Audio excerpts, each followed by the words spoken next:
It's her. The famous singer, Robin.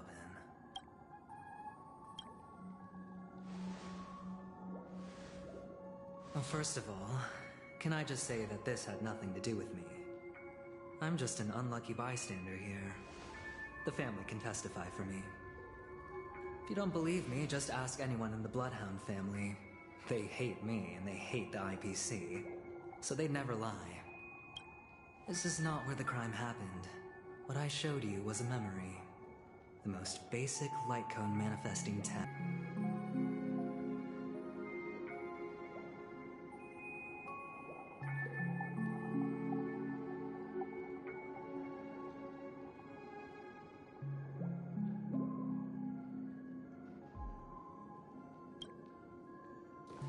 Did you really think the Galaxy Rangers were outsiders this whole time? Penacony has made a solemn commitment to protect the safety of anyone inside a family dream. Any person in distress will be forcibly awakened and safely returned to reality. What gives them the confidence to make such conclusive statements? Because behind this promise is the harmony. The family's Dreamweavers link up their minds together to construct an unbreakable defensive line. Breaking through this line of defense to create death in the dreamscape. Not even a memo keeper could do that without the family's permission. Who could have done it, friend? The only one is her. The girl who calls herself a Galaxy Ranger. An imposter. An unsought guest. An emanator who hides her true identity. Ifrit's death was a foregone conclusion. And Robin? Her misfortune was staring right at her. Who will be the next to die?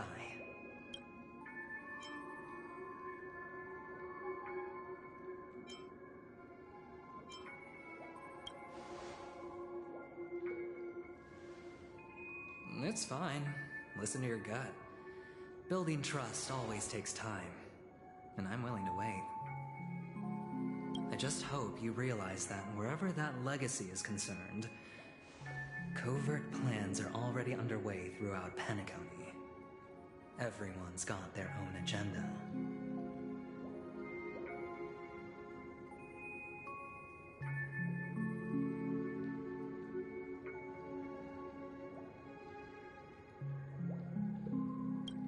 Careful you don't get stuck on the wrong side.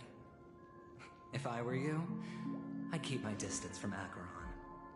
After all, any schemes out in the open are always going to be better than a monster in the shadows, right? Who's to say there isn't an even deeper conspiracy lurking beneath the surface? Memo Keeper, I think our little deal is finished.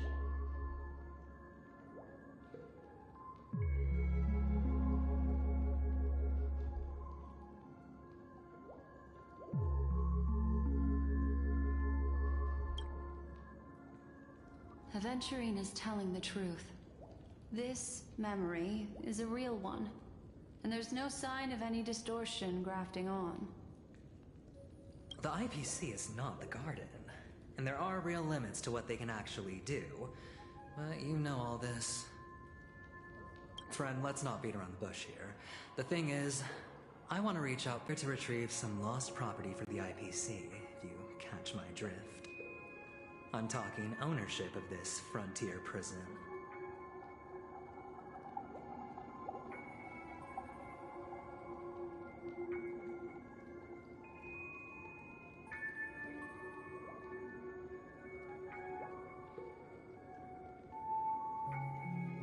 This has all become a bad debt thanks to the cancer of all worlds. The IPC has tried sitting down for negotiations time and again, but the family wouldn't even take our calls. You have no idea how difficult these people are to deal with. Put it this way, they've hushed up the existence of death before, so they can definitely cover up any news about Robin's death. It'll just quietly float off like a bubble and pop. Nobody ever being the wiser. That's not fair, right? So then, friend, I need your help.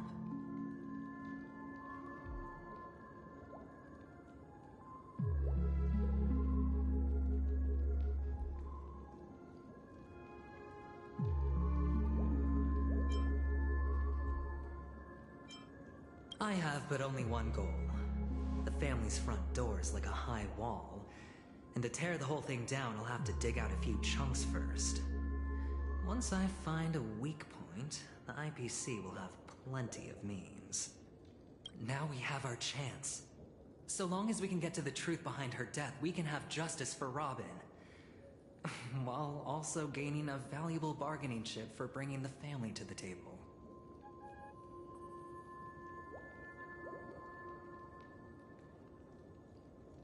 Truly a once-in-a-blue-moon opportunity. I've been investigating and making lots of friends all over Penacony precisely for this very moment.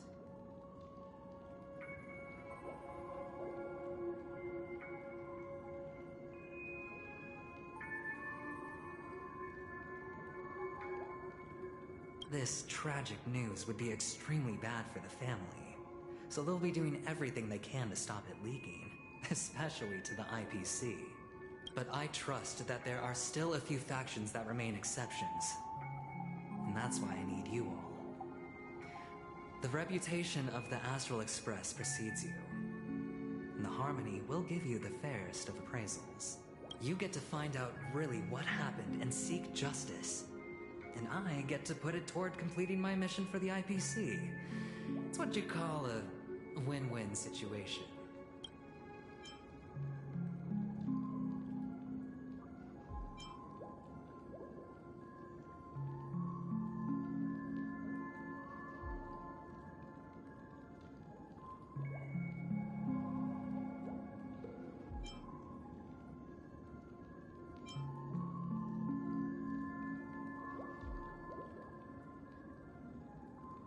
Don't worry, just head back and talk things over with your companions. That navigator is really smart. She must understand the value of this deal. Look, here's my contact details. If you come to any conclusions, call me.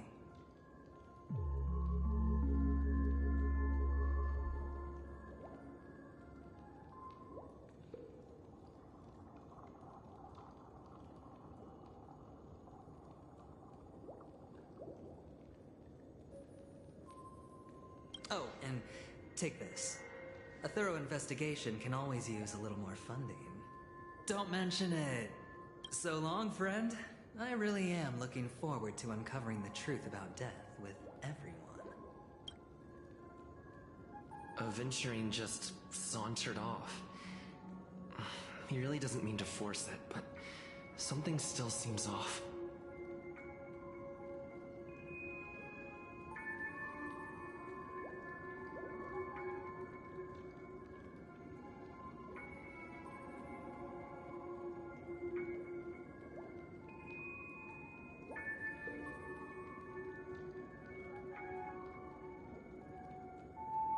What now? What are your plans? Black Swan. What is she thinking?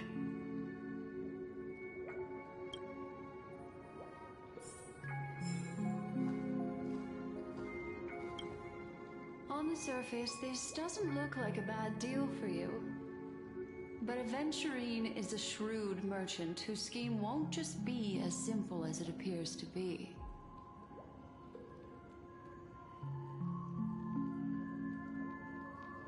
Deliberately shifted topics to the truth of death to try and pull you in line with his way of thinking. That's quick thinking and very sound logic. Aventurine is no fool, and working with him definitely has its dangers.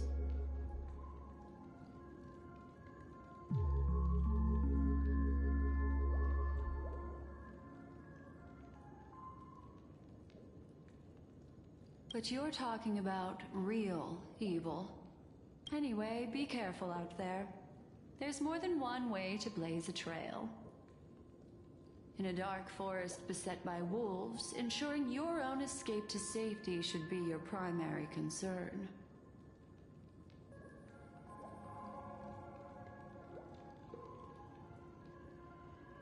As for the other questions,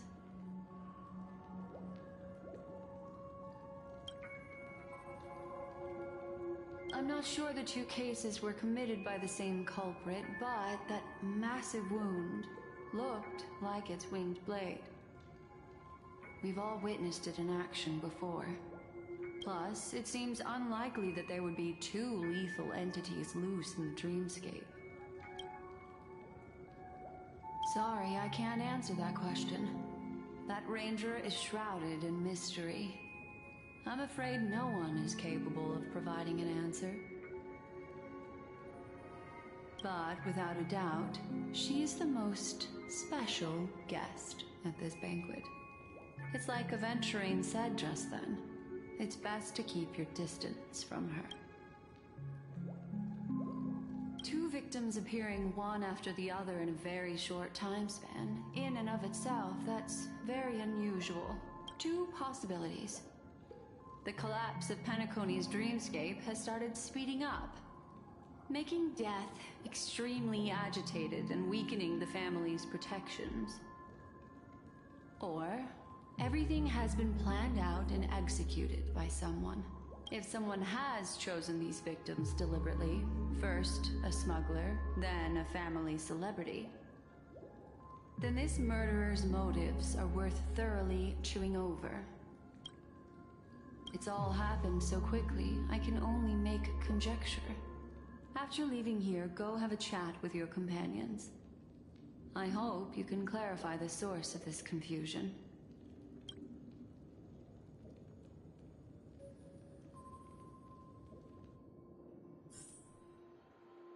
Come, this way. It's a short walk. Don't get lost.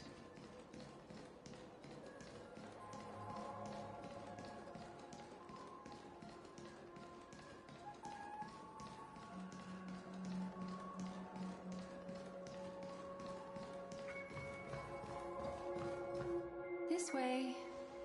This is where we part ways. All of this is like a nightmare. Unfortunately, the remembrance doesn't lie. What we just saw is the reality that happened, and it won't fade from our minds just because we wake up. But follow your heart and don't be afraid.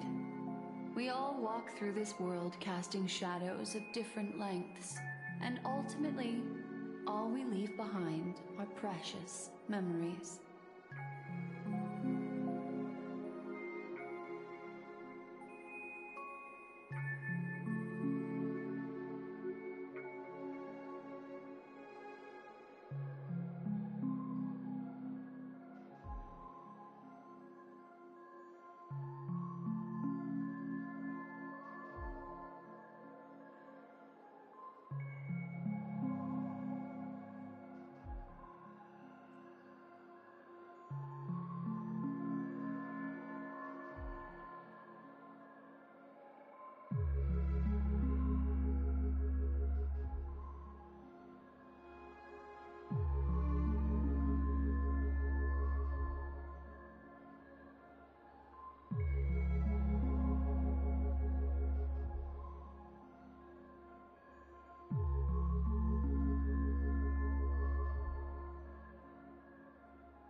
Hold on just a sec.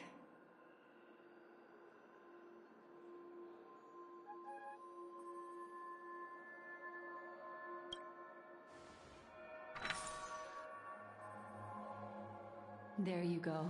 A small parting gift. If one day you unfortunately fall into the deep waters of the memory zone and there's no memo keeper to join you, hopefully it can guide you on my behalf.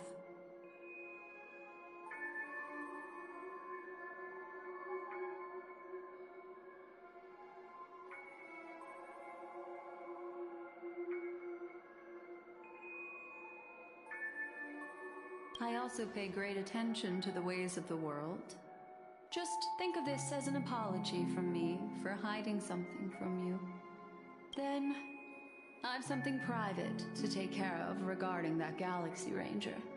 Let's leave things there, shall we?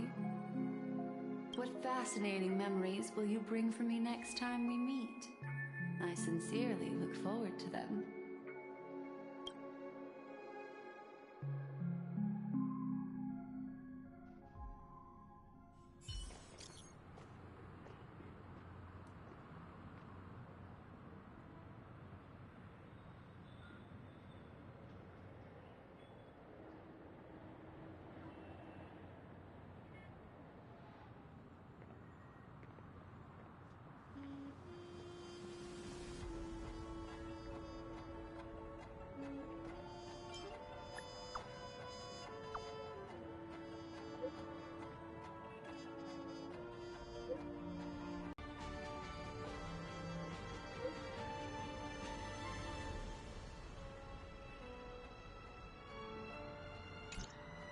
A family rep. Is Himiko okay?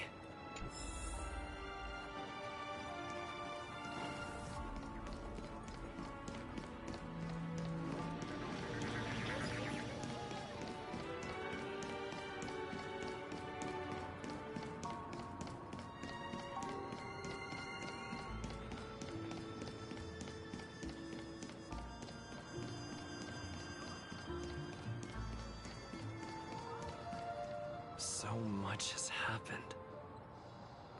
I should take a moment to gather my thoughts and wait for everyone to arrive.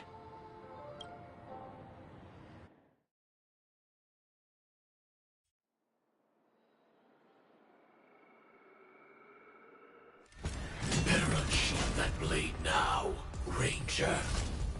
Do you still dream, Hunter? Of those slain by your hand?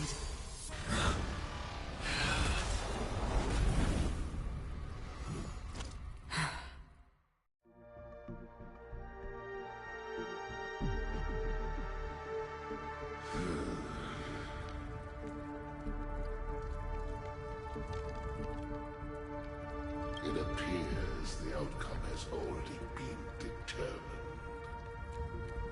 We're still alive. As are you.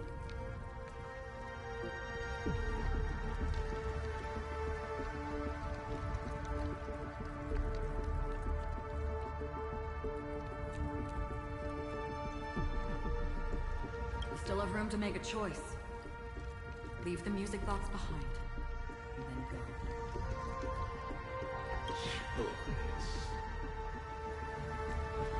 The bloody trail of the destruction leaves no room for hesitation.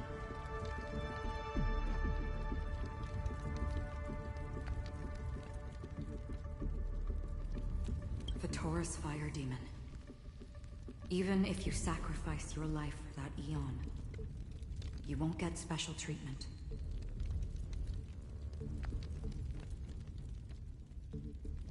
Ranger, you tread the narrow path of the hunt.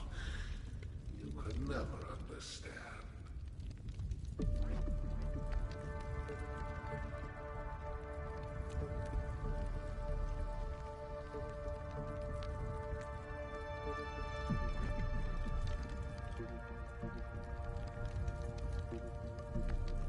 We come from the fire and are born bathed in fire. We spread, burn, and destroy until all the kindling is burned out and we leave only ashes on the ground. Burning forms the entire life of a fire, from the beginning to the end. We are born to die, just to put into practice a profile of another universal truth. All things are created for the destruction. Your companions don't seem to think so. They fight for your chance at survival.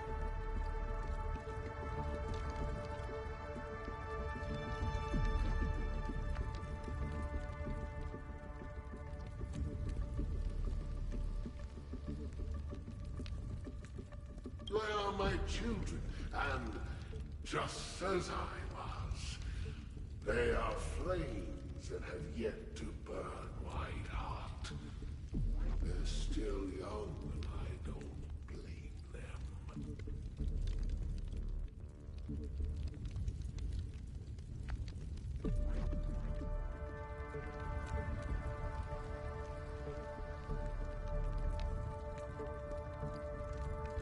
But my flames are faint, and time is running out. Can you see the planet of festivities in the distance? I plan to bring Purgatory with me there, and before that, I must surpass you.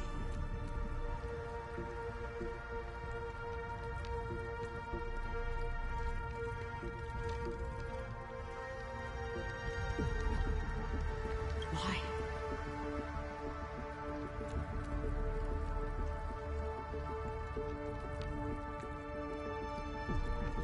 Because on the path they have forged, you have traveled farther than I have.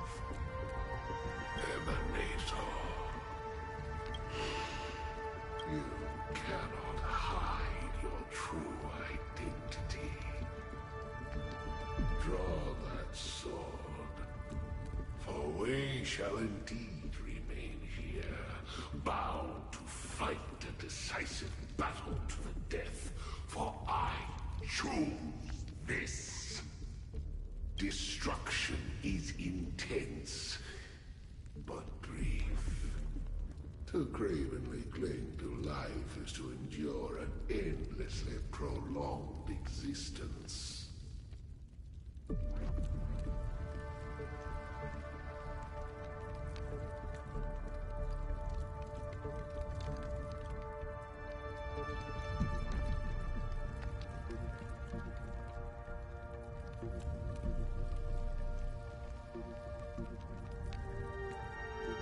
Even if the answer turns out to be your own destruction.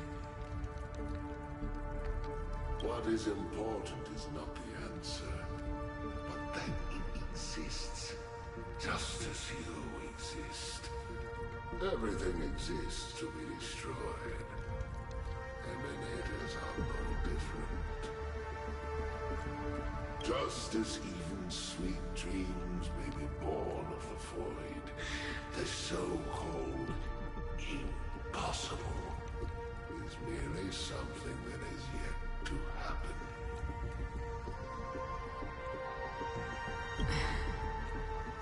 All right. I accept.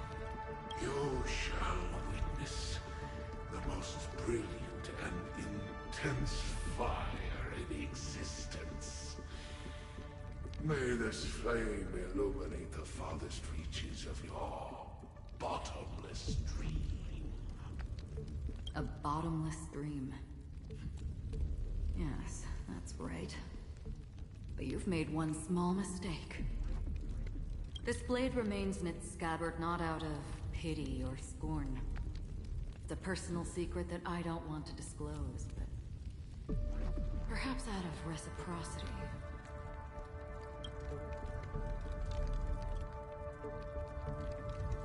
I'll reveal the truth to you. The hunt is not the path I truly follow. May death be the end of your boundless dream, guiding you back to the waking world. I still see them in my dreams. Hold it. Your time hasn't come yet.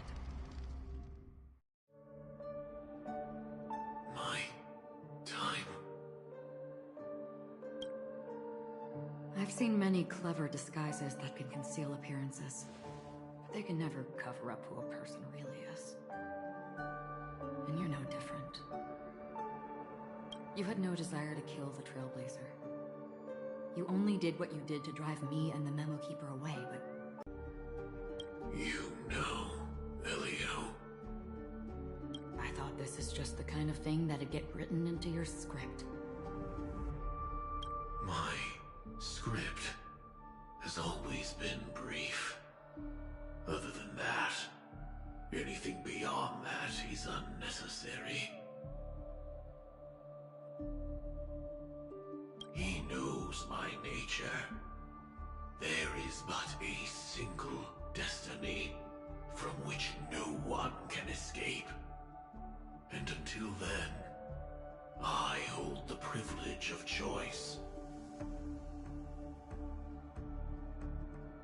However, you appear to be ignorant of this, so it's time for me to inquire. Who exactly are you? Not your enemy, perhaps. That's not what I asked. I don't deserve your curiosity. Loners wandering the cosmos always have their secrets. Take me. I'm wanted by the IPC, so it's little wonder that I know something about the Stellaron Hunters. That's all. Maybe I can help. What reason would you have for doing that? I tend to forget things. Which is why, rather than memories, I'm accustomed to using my emotions to capture what I normally wouldn't otherwise. I know who is inside that cold armor. How about it? Ready to take off that armor and sit down for a talk? It's not yet time. I don't need help, but I can give you a suggestion that would make things better for you and me. If your goal is the Watchmaker's legacy, then go look into the family. Not only are they covering up the existence of death, but they're burying the past and the truth about what happens inside the dreamscape. Already on it.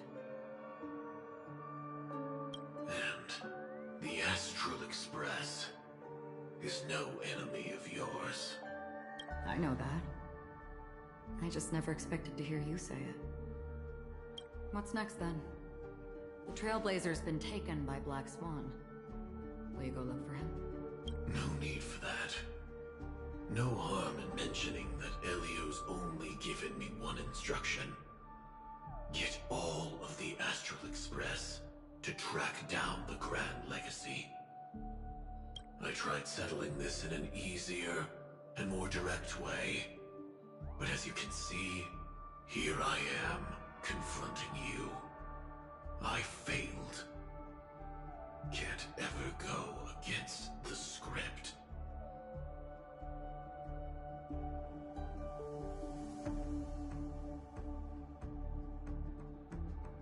The so-called impossible is merely something that has yet to happen.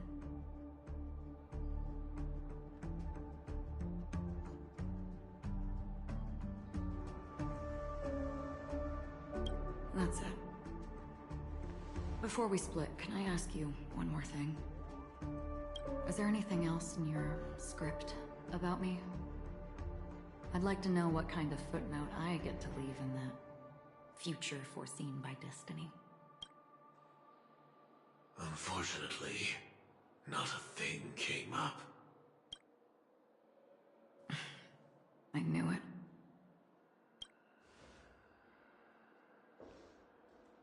Hang on. I don't. Don't. What?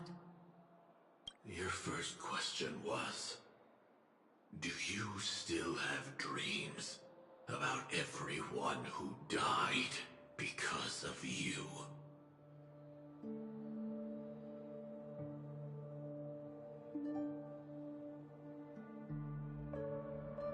I don't.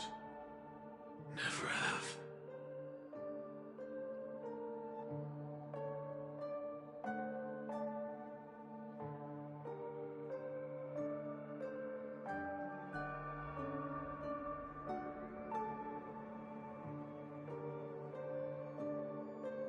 I was born without the ability to dream.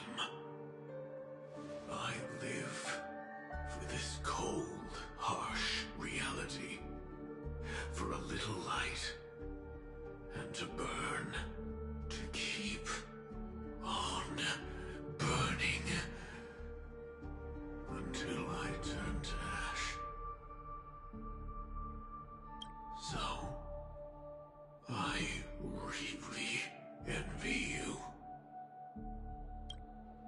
Is that so?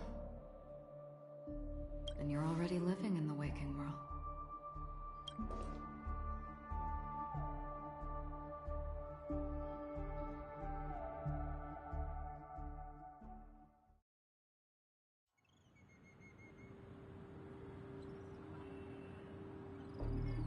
We heard about Miss Firefly from Black Swan, but we never expected Miss Robin to...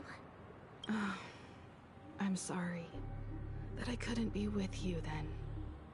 Reality cruises on in serenity, while undercurrents bubble up from the dreamscape. Just like that memo keeper said. Stay strong, everyone. We can still do what we can for them. Starting with finding the murderer. Let's recap everything then. The Trailblazer just reminded me of something. March, do you remember what that family rep who negotiated with us said? Indeed, we trust that the Nameless has nothing to do with this. And we also beg each of you to help assist the family in verifying the identity of the deceased. That's how it was put, in reference to Miss Firefly. Looking back, he seemed a little evasive at the time. And he also failed to mention anything about the earlier murder, too. The family's planning on covering up all news about Miss Robin's death. If news gets out, Penacony's going to turn into a bloodbath. But the murder that followed closely after was obviously beyond their anticipation. The family had to try and turn things to their advantage by bringing in reinforcements from outside. The Charmony Festival is nearly here. They must be snowed under. It may also be that Miss Firefly's murder had so many witnesses that it couldn't be covered up. So they went with the flow and let more people on the scene to control the situation. After all, the nature of the two murders is fundamentally different. The family's first protective measure should be against malicious actors among the guests, such as that IPC envoy. All the while accusing that Galaxy Ranger. Are we missing the forest for the trees here? I always felt that Aventurine's reasons for accusing Miss Acheron were highly subtle. Can we believe him? At this point, I'm afraid the only ones we can trust are ourselves. Look, let's try to gather intel first and then list all the possible outcomes we can. Then we go through them, eliminating contradictions one by one. The fewer facts remaining, the closer we are to the truth. I've still got this sense of foreboding. It's like we're stuck in a whirlpool, spinning around that legacy even after everything that's happened. This time we're playing the role of a real detective.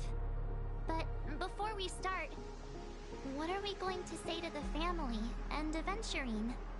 As I see things, the family harbors no ill will towards the Astral Express. If they didn't trust the crew, they wouldn't have casually commissioned outsiders. Plus, this is the family's turf. Teaming up with them should make things easier for us in the future. As for that Aventurine, well, I'd like to hear your thoughts. He's complex. He deliberately slow-played his hand during negotiations while running circles around us all the while. He appealed convincingly to both reason and emotion. It wasn't forced, but the intent was obvious.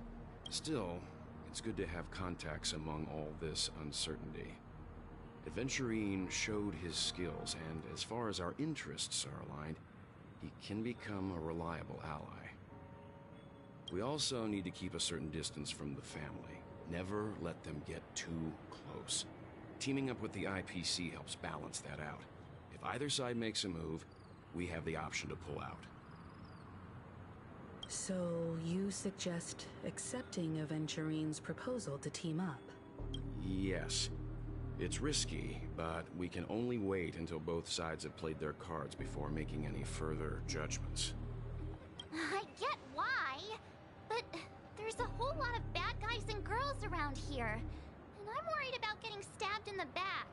He's been bullied a few times now, and I can't stand it anymore.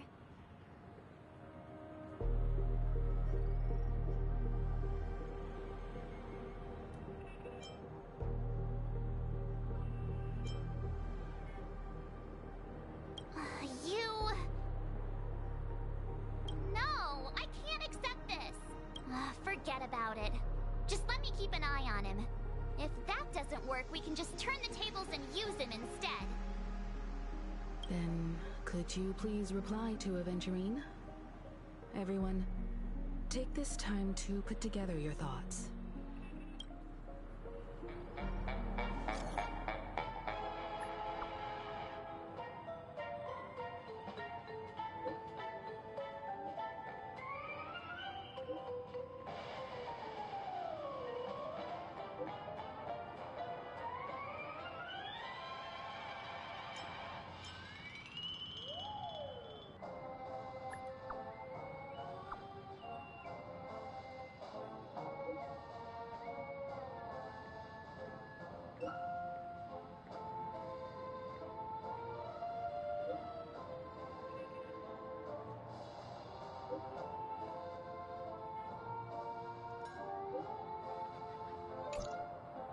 Looks like Aventurine is happy with this outcome. Let's tell everyone about it.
Goddess Adrilla, when will you respond to my pleas again?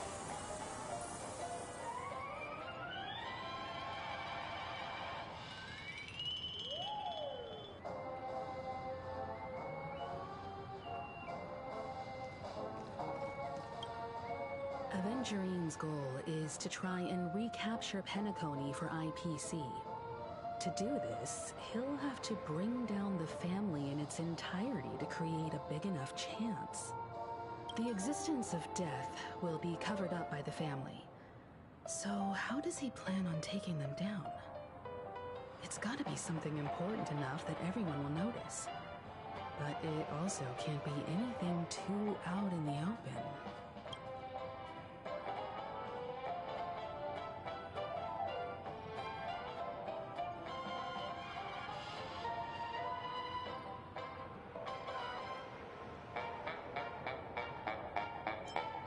Aventurine has devoted considerable attention to her.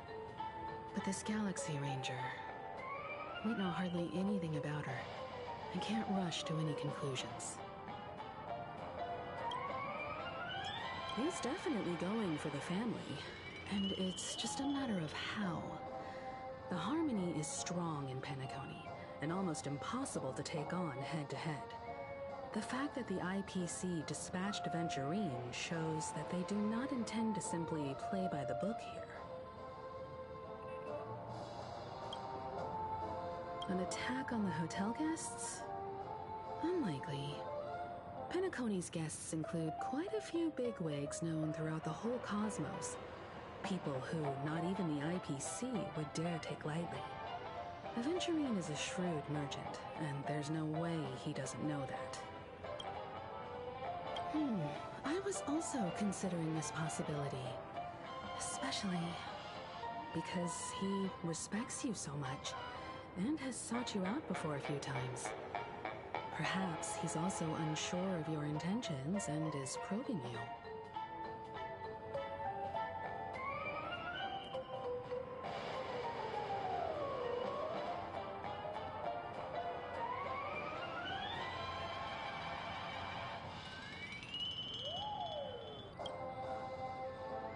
I'm just speculating.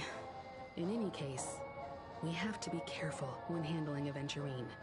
He's skilled at reading people and discerning the right moment to strike.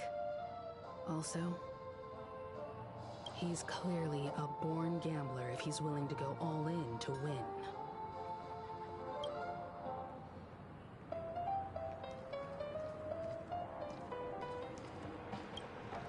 Aventurine said something that concerns me.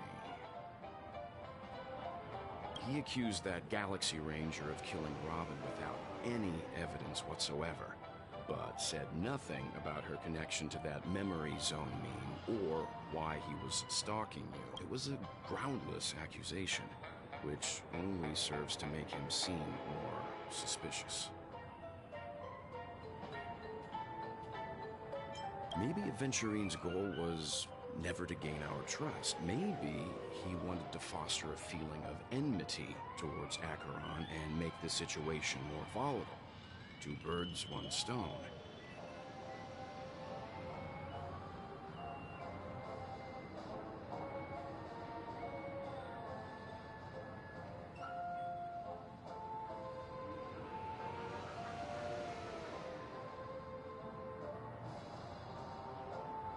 However, I asked Don Hung back on the Express to confirm that story about the Annihilation Gang and the lost messages.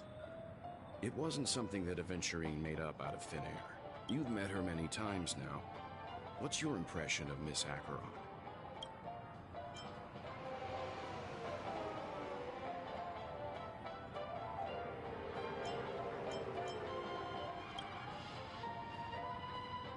That fits the stereotype of a Galaxy Ranger to a T. They're eccentric, unpredictable, and fond of being alone. No wonder she's a suspect. I really love Clocky. Checked off the list.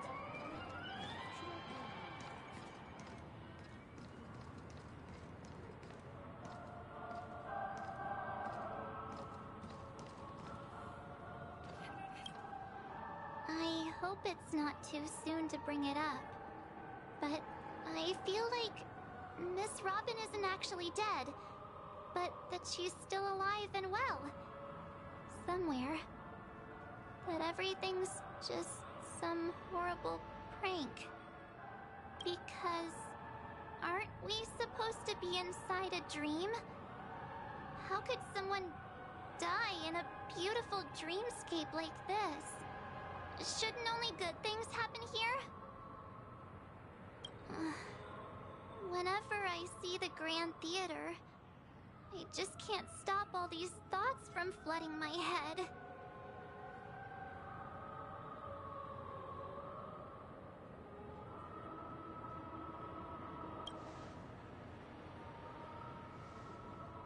No. After all, they've brought everyone this sleepy dreamscape, which everyone loves. I just feel like I'm starting to understand them less and less.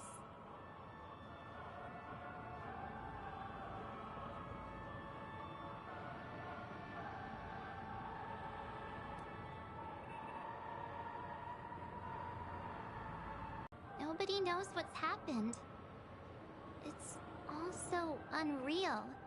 As if Firefly, Miss Robin, and us were all outsiders from another world.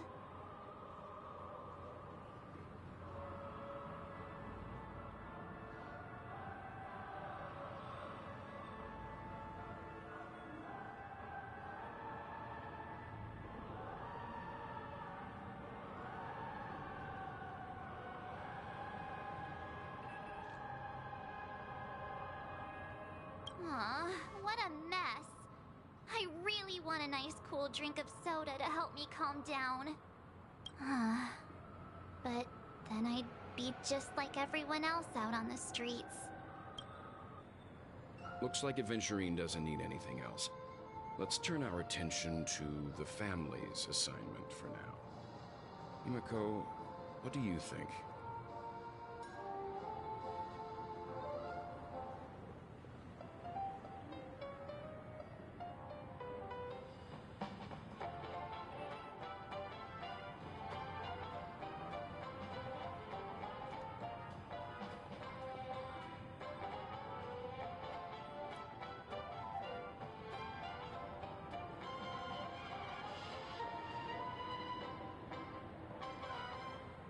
Among our current clues, the two murders that he witnessed are the most directly connected. I suggest starting here.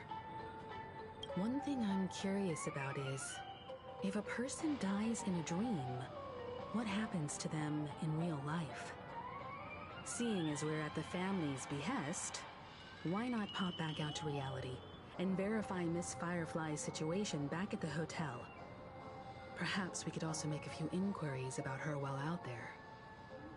How about we split off into two groups?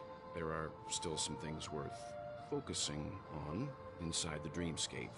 I'll investigate those, and we can link up again later. Worth focusing on? Oh. No problem. I'll leave it to you then. Huh? Aw, I thought I'd finally get to see Himiko and Mr. Yang go out on a mission together. Oh well. Take care then, Mr. Yang. I will. Keep in touch.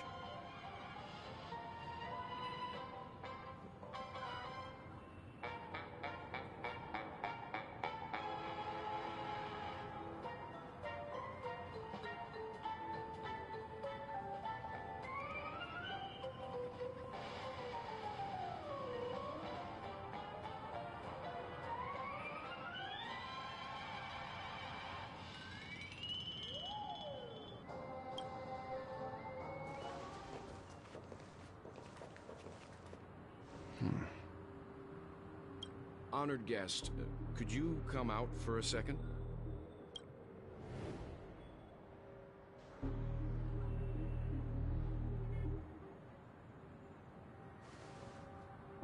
I'd be embarrassed too, getting stared at like that.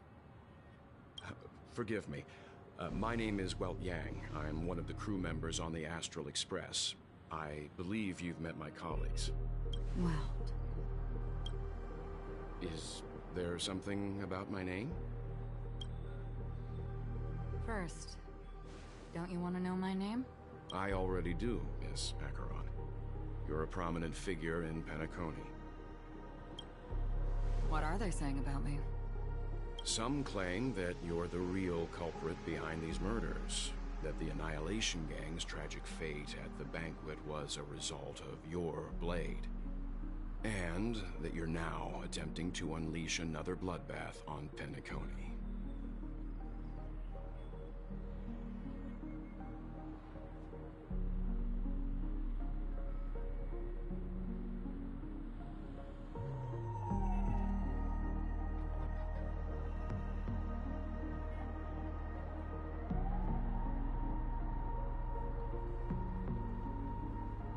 The Annihilation Gang. Ifrit of Everflame Mansion. Tragic fate. That Duke turned his dying body to flames and sacrificed his life as a martyr. He was a determined and heroic pathstrider. Not even a villain should be disparaged like this.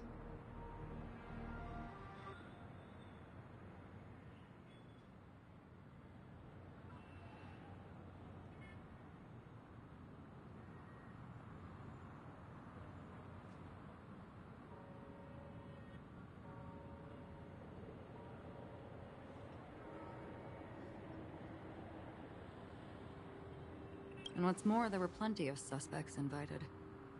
Do they really think that a blade is more dangerous than that black hole you're wielding? Keen intuition. Not even the family managed to point out the truth behind this cane. So you must surely know, Miss Acheron, that peering into a black hole is not a wise move. As a potential threat, your knowledge of us has reached uncomfortable depths.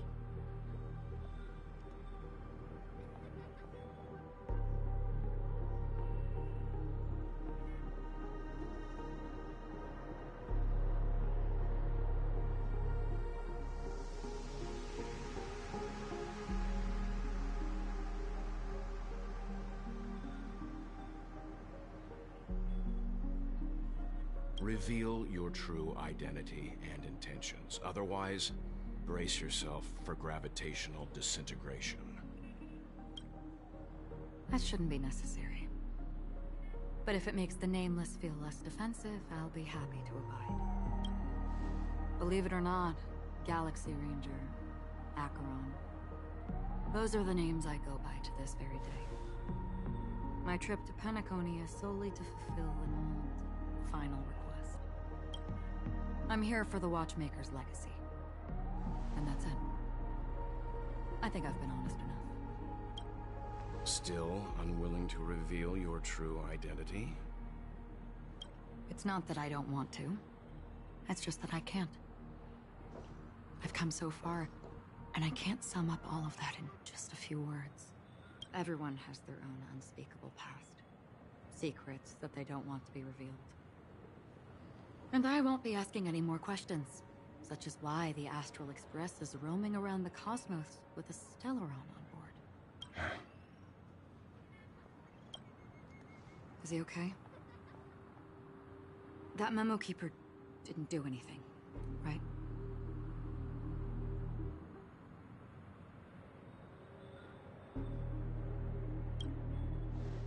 He's fine.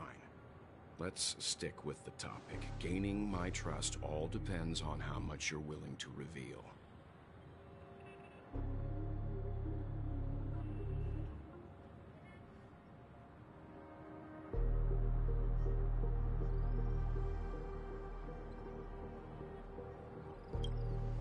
I've run around many different Penacony dreamscapes just to try and find that legacy. And during this period, I came into contact with quite a few guests. In the process, I gradually came to realize the secret of Penacony may be closely related to the Trailblaze. That's why I've come to ask for your help. I don't have enough proof yet, but I'd like to speculate something. The source of all tragedy lies within the family. If you could trust me, we could find the proof to support this claim together. Mr. Yang, I think you've come to the same conclusion, haven't you?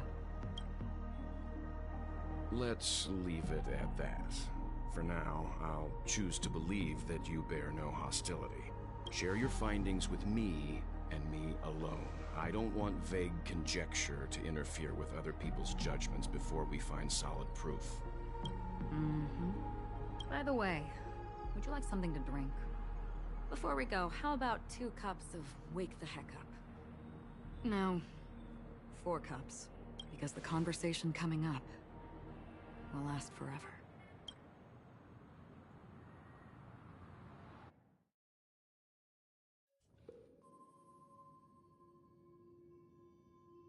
I've been watching her closely for a while now, and the first invitation was in the banquet hall of the hotel. She just sat in one corner, keeping silent, chugging down a couple cups of Wake the Heck Up. I told her it's a pungent, bitter beverage, not the taste of sweet dreams. Only for people allergic to Soul Glad. And she said, Really? But I don't taste any difference at all between them.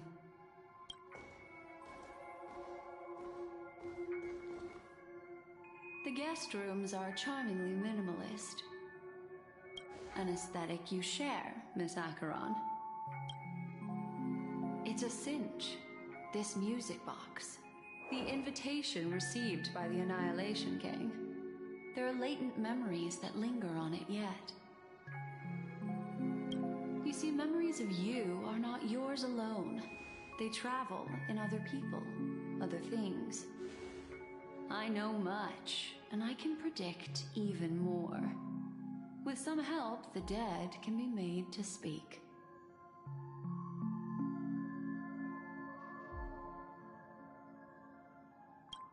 The Annihilation Gang, that band of desperados who all disappeared after meeting you. What exactly happened to them? Well, let me reveal all.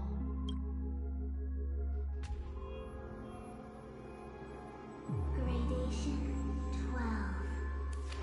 Dreamscape 12. Father, I dedicate this to you. Well done, Dubra. Wherever they go, shall be met by annihilation. There it is. It's hazy, but it's Ifrit's voice. The other one is probably his progeny. This is the residual memory from when the invitation was first delivered. They were abruptly interrupted. Then, what happened next is... They sought refuge in a land of sleep, merely wishing for undisturbed rest, away from the storm. I alone am enough. When have those on the path of destruction feared death? The Everflame Mansion has set out on a journey. Those poor people, they have no idea what lies in wait ahead of them. Memory recovery is going well, but slowly. She'll be here soon, and time is short. There's nobody else here, so there's no need to be delicate. In fact, I think I'd better go all out.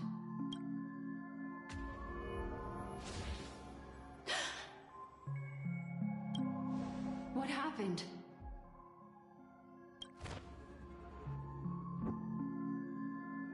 The memory after that is blank. How is that possible? This music box fell into Acheron's hands, and she brought it to Penacony.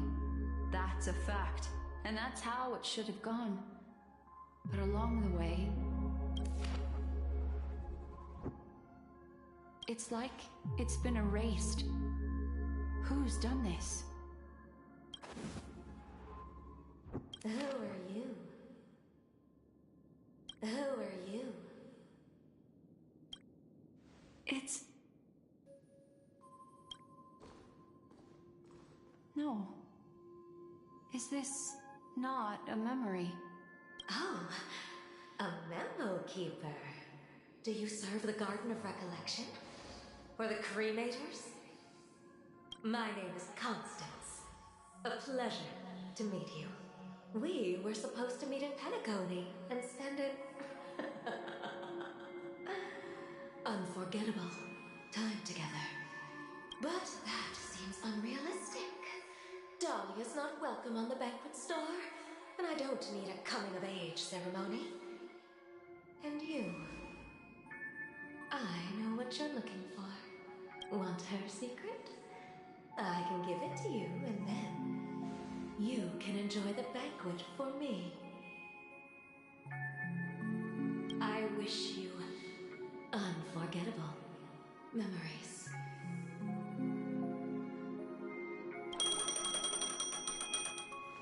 Oh. A phone. Wanna listen in?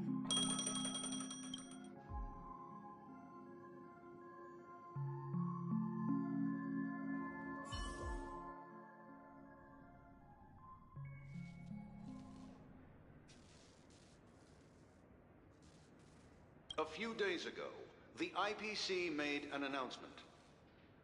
Under the watchful guidance of the Marketing Development Department, and in accordance with the Interstellar Peace Charter, the independent Sigonian sovereignty has hereby been established, and shall take a legislative seat at the Interstellar Congress. The formation of the Sigonian sovereignty is of great historical significance to the Sigonia system. This move puts an end to the planet's long and bloody history, turning the sensational Kataka-Abjin extinction event into a distant memory. Sigonia 4 is located in an unclaimed zone at the intersection of the Denise, Prothean, and Dorneau star clusters. The planet's surface environment is known for being extremely harsh, constantly faced with the threat of impact from small-scale celestial objects. This is why very few intelligent species have made this planet their home, dividing themselves into several tribes to eke out nomad lifestyles as they struggle to survive the arid desert wilderness. They have developed their own folk beliefs that are independent of the Eon belief system. Sigonia. Sigonia. Ravenous eye of the storm, spurned by all the gods. Land of rock, but not water. Lightning, but not rain. Blood, but not tears. You beat us with your falling stars. You lash us with wind and storm. You chew us up with the cracked earth. You promised us a land of honey, yet yoked us beneath a sword of bitterness. Oh, Gaiathra Triclops, if thou can hear me, please open up thy 3 eyes and gaze upon this child. When you took his father, my child was still sleeping in my belly. And where my husband went, I too soon must go. I don't ask for a peaceful death. Just for you to tell me, does the baby swaddled sweetly asleep? Does he dream of his mother's heartbeat and the sound of falling rain? Please tell me whether this life is all just a fleeting dream. Otherwise, why would this child be born to face impending death? Mommy! Mommy! Mommy! Rain! It's raining! Raining? It's raining! It's true! The elders weren't lying to us. They really did summon the rain. Mommy, we can leave here. We can go back home. Back home. Oh. Gaiathra Triclops. You came. Do you hear that? Thank you. Thank you.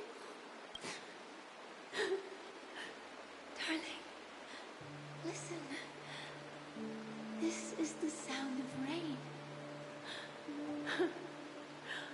On the day you were born, the sky also sent down a gift like this from Gaiathra. Such a lucky child. Such a blessed child. Just like your name. A gift from them to Avjen. My boy. May the goddess Gaiathra close her eyes 3 times. Keep your blood eternally pulsing. Let your journey be forever peaceful. And your schemes forever concealed.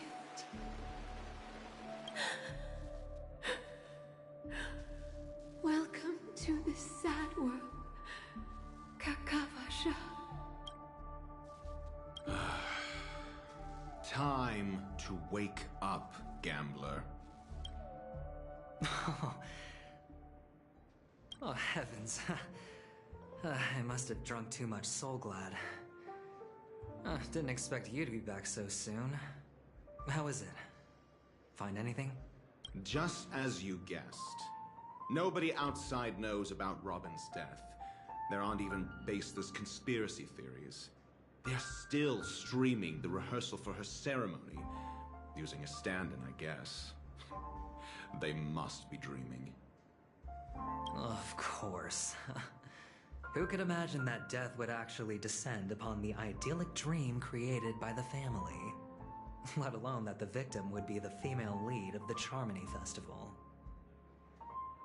To be honest with you, I didn't believe it. I even tested it a few times myself, until I discovered that I couldn't actually die. Whenever there's any danger, I'm forced awake by the dream pool, and it's all as if everything were just a nightmare. That's why I'm convinced that there are a few big secrets lurking behind the scenes. Then you must have heard about the Memory Zone meme.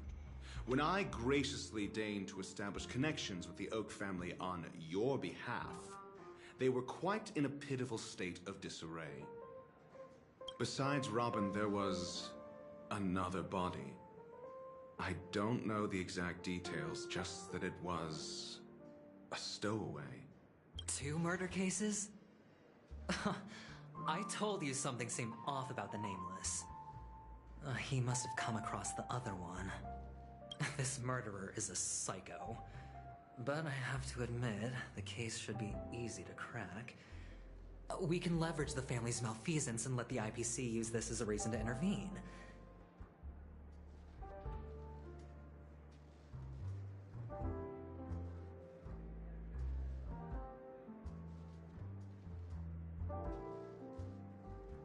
It's just that their trickery runs deeper than I thought.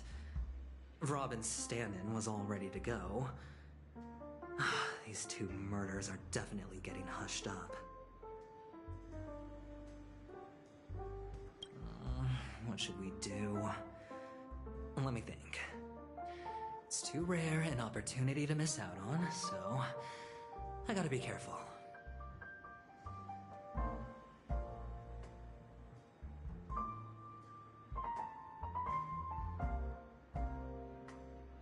Incredible gambler.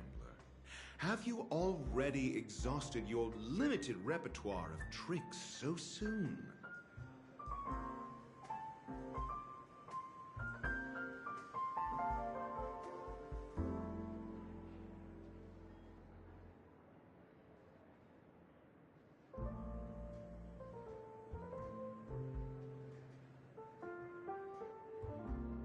There are plenty of chips, but it'd be best to choose carefully. The most straightforward has to be Robin. Remember? That masked fool once told me to find a mute as a friend. Robin is what she calls the mute. She has lost her voice, and while most people can't pick up on it, you and I cannot mistake that sound. Not produced by any voice box, but rather by the resonance of the harmony. If that girl hadn't gone hoarse from singing practice, there'd only be one possibility. Something was up with the family. Or Robin herself. To get to the bottom of this, I tried every way I could to meet her.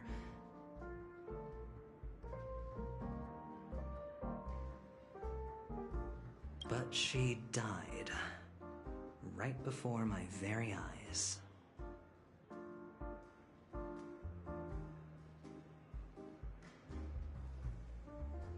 A complete and utter loss.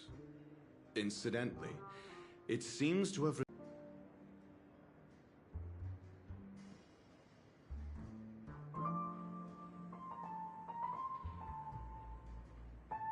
There were eyewitnesses at the scene, and the family, in their graciousness, has tentatively accepted your alibi. However, for the foreseeable future, you shall, regrettably, find yourself under the vigilant watch of the hounds. Well, things aren't looking too optimistic, Doctor. Starting to break out in a cold sweat. Do you reckon... there's still any chance of a comeback, given how things are. A probability? Yes, it exists, but it verges on the infinitesimal. To phrase it in a manner more befitting the vernacular of Penacony, you're dreaming. But if you simply can't control yourself and want to try your hand, then there just so happens to be a suitable candidate. That man wants to see you again. Who? Sunday. Is this a public hearing or a private trial? If it were the former, it would hardly befit my stature to stoop to the role of a mere messenger. Fine. Oh, that's great. It's all great. You see, the dead can't talk, but the living can. Ratio, I'm convinced now that there must be something wrong inside the family. Oh, just you wait and see. That man's sister has died. He can't sit on his hands. Without any further ado, let's set off. Lead the way. The show is about to begin.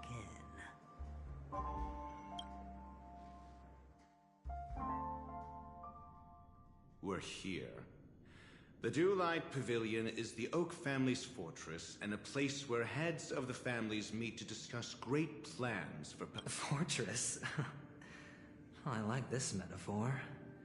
I dealt with the warlords of the Amanica star system not long ago, and their synchronized orbital manor wasn't this heavily guarded. This mansion nominally belongs to Sunday, and is very befitting of its owner. Without his express invitation, the likes of ordinary guests would never grace these grounds in their lifetimes.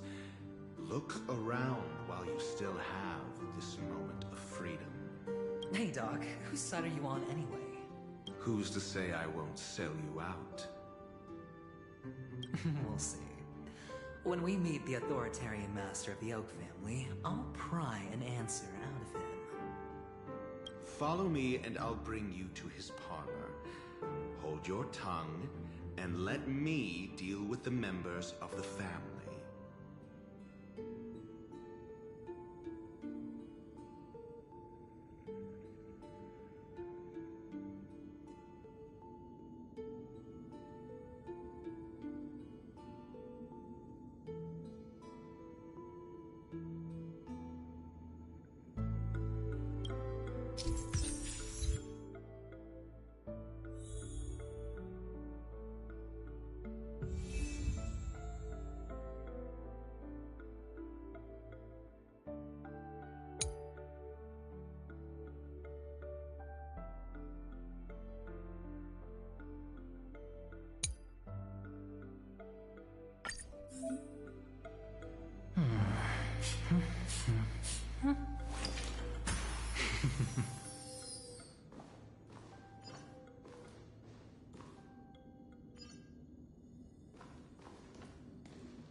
This is hardly enough for a seat at the table.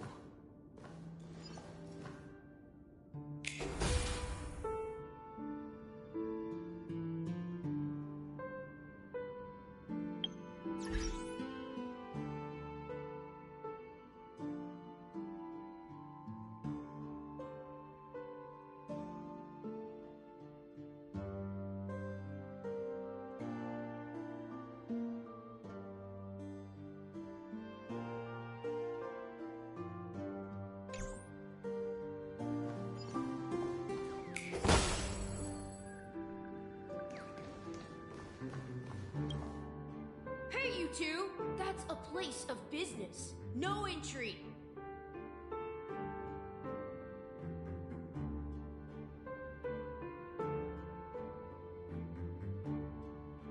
I was requested by Mr. Sunday to bring him the suspect. My name is Ratio. He should have mentioned it to you. Oh, I remember you. Veritas Ratio. Your punch virtual particle clock is impressive. Excuse me?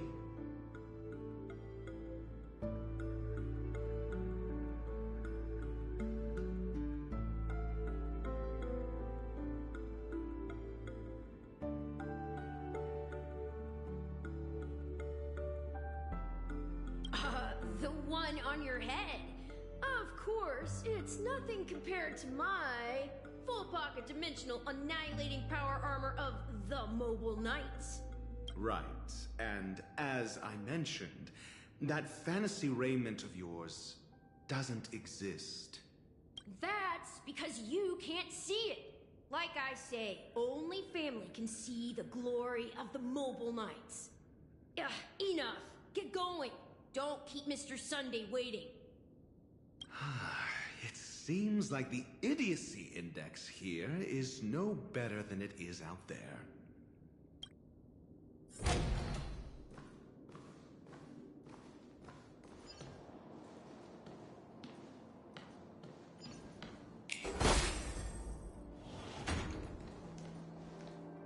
A dead end? The door is shut tight. Looks like we're on our own.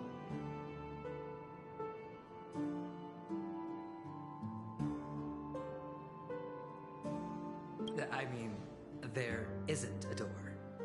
How did you get in before?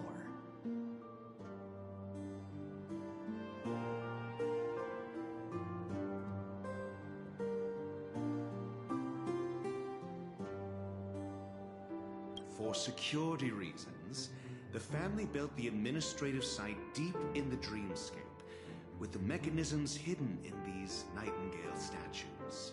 The direction of the statues can be controlled. On the previous occasion, an attendant named Kona had gone to the side room to verify something before setting the statues in the correct positions. Well, maybe we should do the same. Let's go and take a look. Of course, we can also use brute force.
I'll see you off.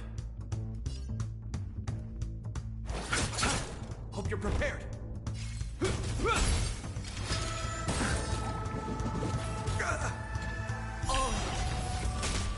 Sure, I'll play along.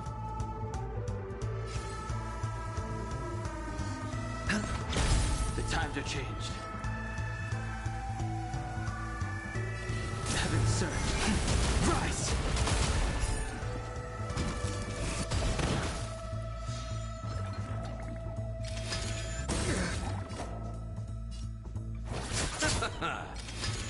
Isn't that all?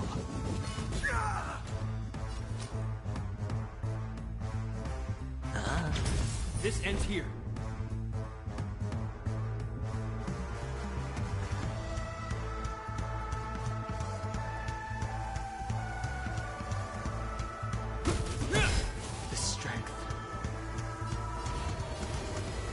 surge.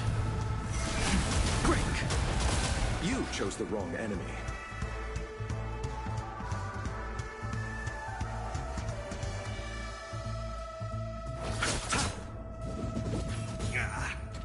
Hedge your bets. The times are changed.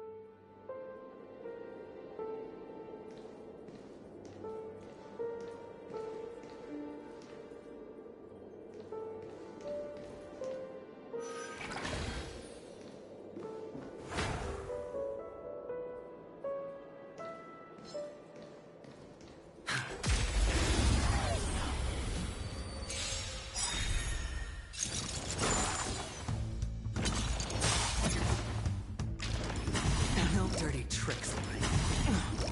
Watch your head. I'll see you off. I hit the mark.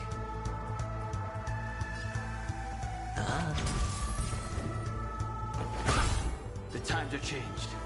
Heaven surge. Rise!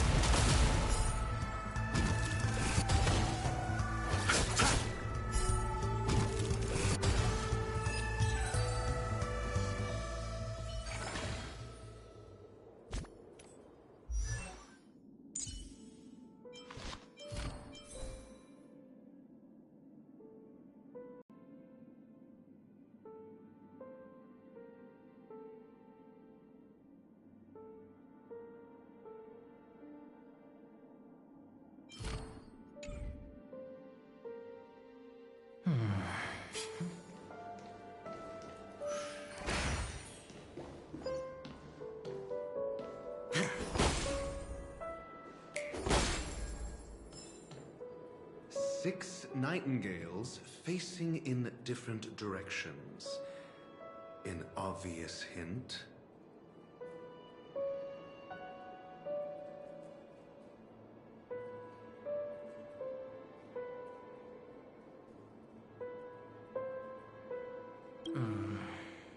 But are these nightingales? They are. What's wrong? How can nightingales be so huge? They look more like torment eagles to me. There are no eagles in the 5 families, only nightingales. Why am I wasting time with you on this?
Just as I thought. Here's the correct answer.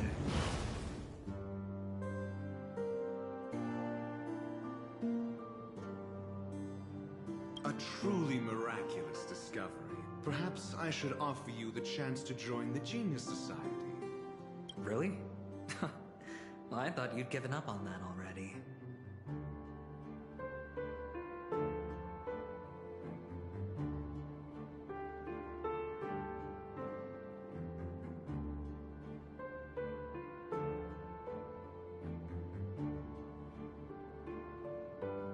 I was being sarcastic.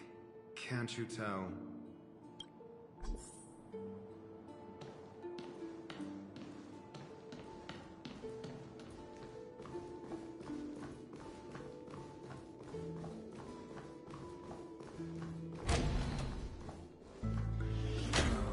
Impressive.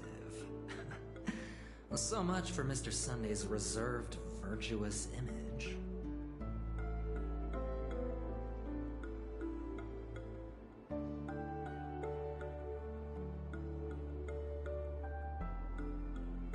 Do you need me to remind you? We're in a dreamscape. No matter how grand the mansion looks, it'll not affect Penacony. Stop wasting your time nitpicking the family here.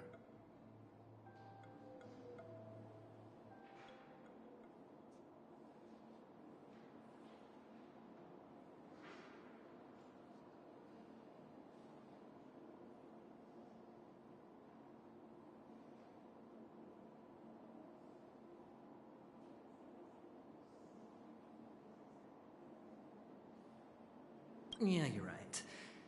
The only way to destroy the family is death. Sunday must have thought the same.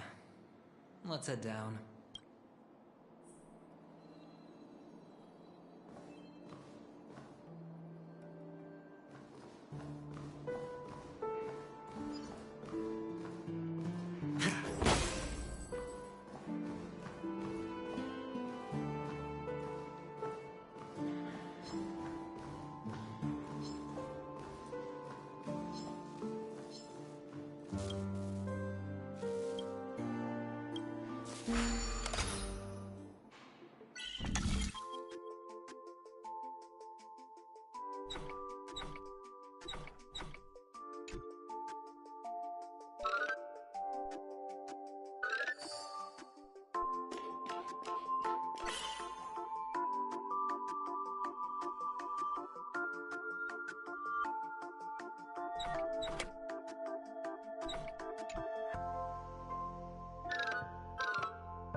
This is hardly enough for a seat at the table.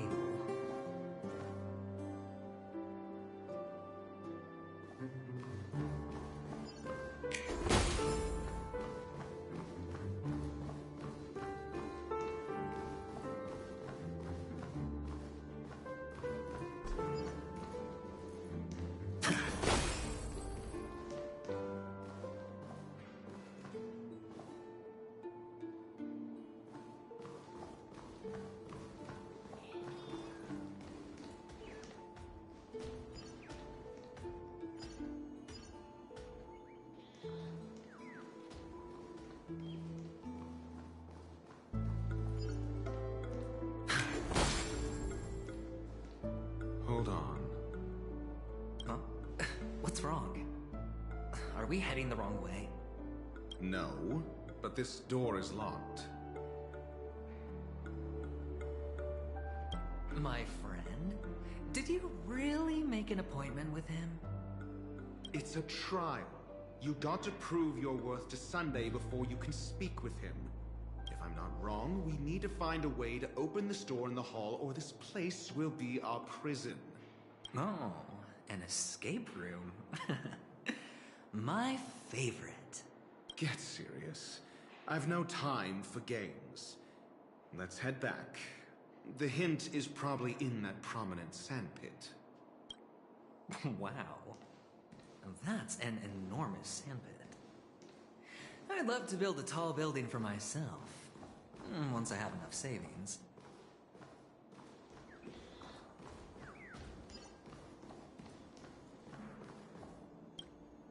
Oh, look. There's a noticeable gap in the model. I believe you're right. There wasn't a gap before. That man must have done it intentionally.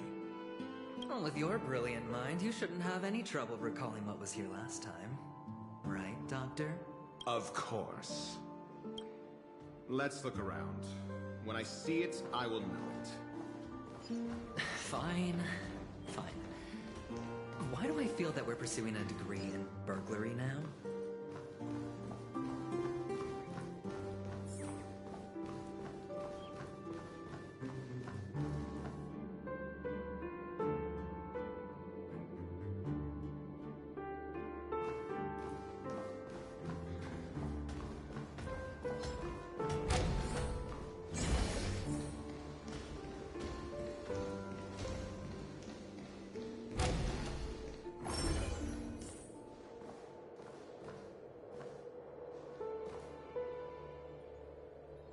Found it. This is it.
Gulliver's Arch.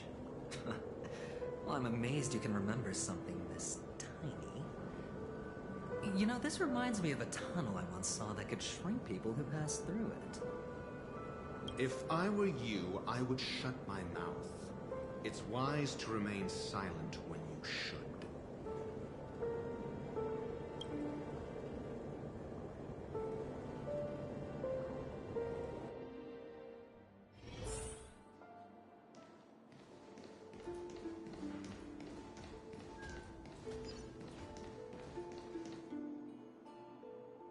Oh, this reminds me of one of those building toys. You know, with the blocks. I've never played with them before. I wonder if it's more interesting than stacking chips. Oh, look. The gap is closed. And it fits perfectly. So, what's next?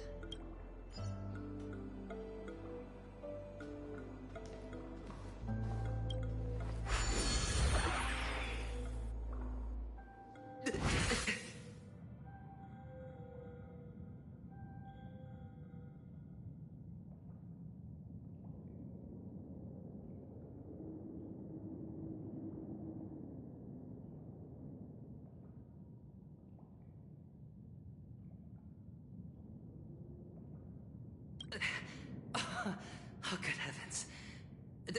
Did I drink? Am I still in a dream? Indeed. Oh, Doctor, you're huge. It's me! Down here! In the sand pit! Oh, actually, I think we could make this work for us. Just find a way to slip me into Sunday's collar, and I'll infiltrate the family just like that. Oh, fine. I was just kidding. Let's find a way to open the door.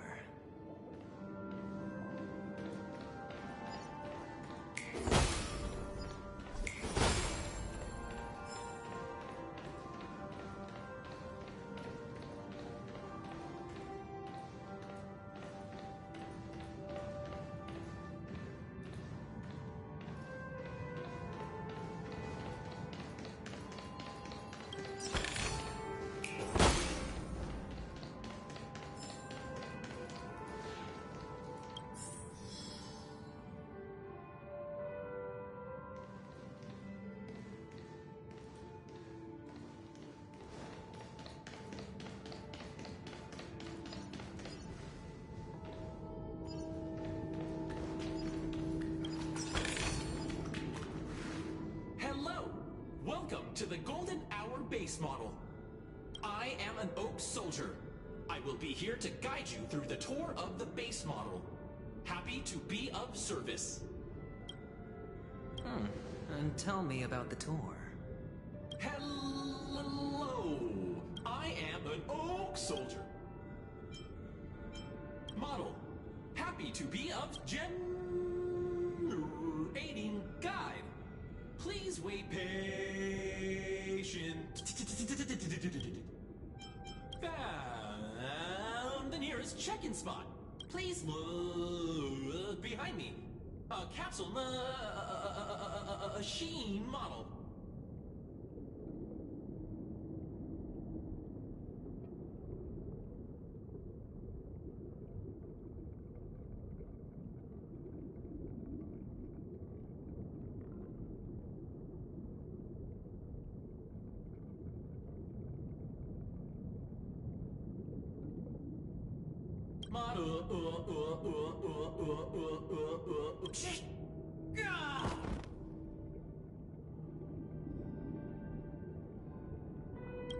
What's up with that? Now the family's toys are trying to frame me? I didn't do a thing to it, Doc. You've got to be my witness. I saw nothing.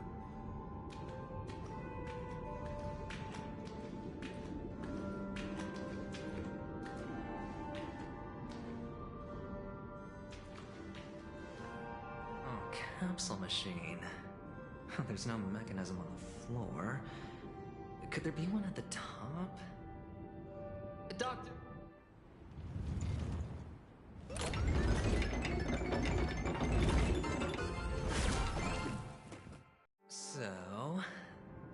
was right. These models have interiors that look exactly like the real buildings. The only difference is that no one lives in them. Funny that Sunday puts a miniature that makes him seem like a giant by comparison, right where he can see it first thing in the morning. Insecure much?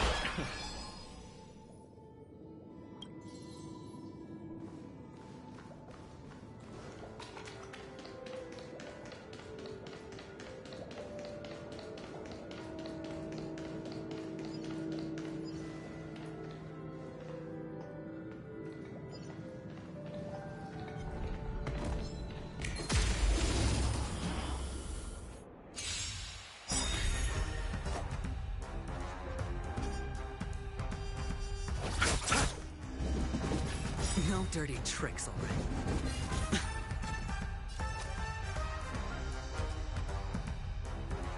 The dice have been cast. Bust. Or maybe I'll take it all.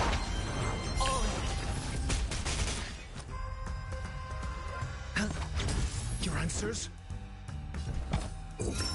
Test. Heaven, sir. Rise! I'll see you off.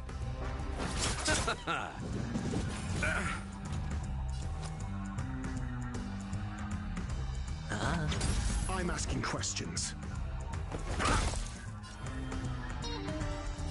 Heaven, sir. Break!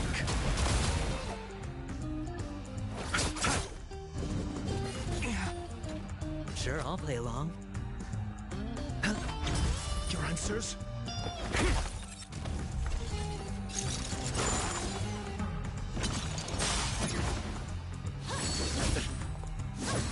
No dirty tricks. You chose the wrong enemy. Hedge your bets. Spend freely. The times are changed. Heaven, sir. Rise! Let's settle this.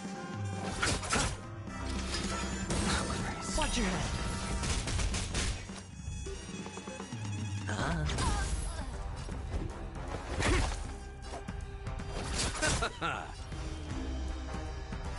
Heaven, sir. Break!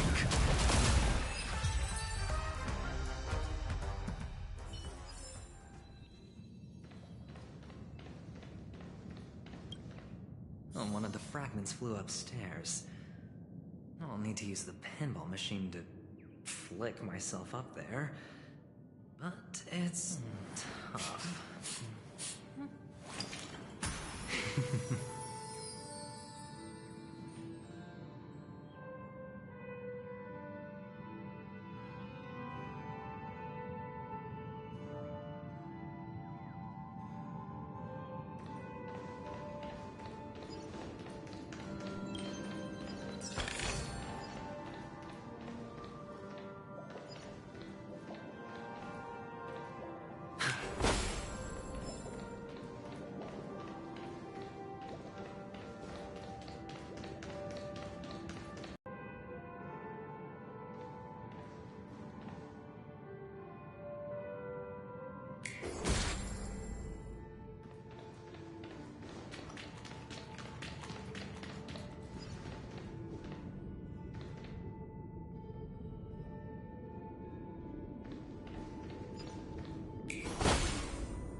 Oh, great. There's another pinball machine base here. And it's empty, too. Doc! I'll need your brain power again. There's no need to yell, I can hear you.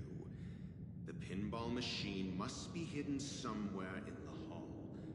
Like the arch. Wait here, and I'll be back in a minute.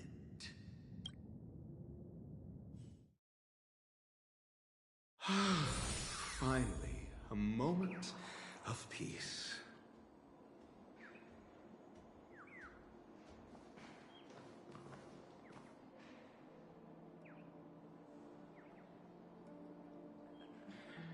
Doctor.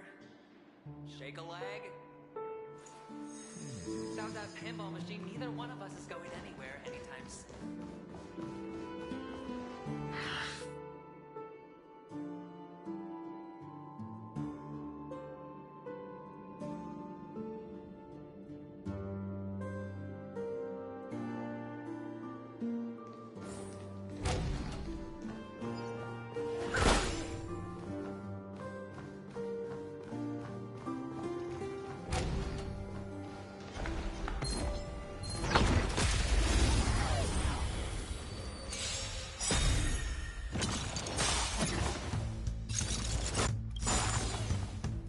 Name of Landa, will forged in ice, never falters!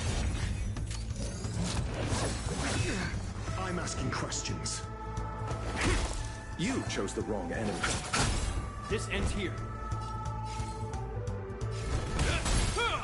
The strength. Heaven's surge. Break! Got the defense? Answer me. I'll see you off.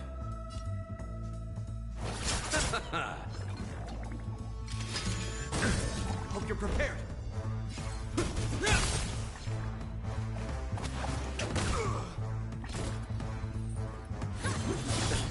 He sent a storm.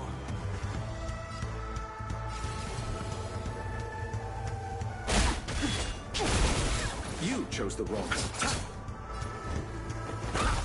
This ends here. Your answers?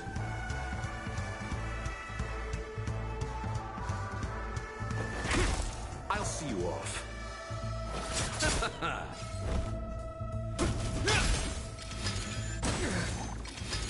Is that all? The times are changed. Heaven's surge. Rise!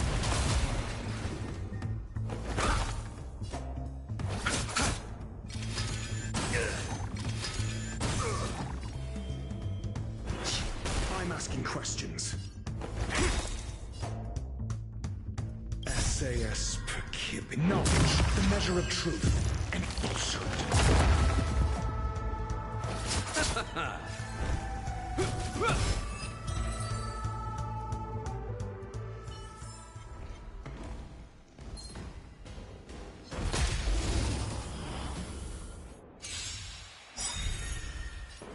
Name of Landa, will forged in ice, never falters!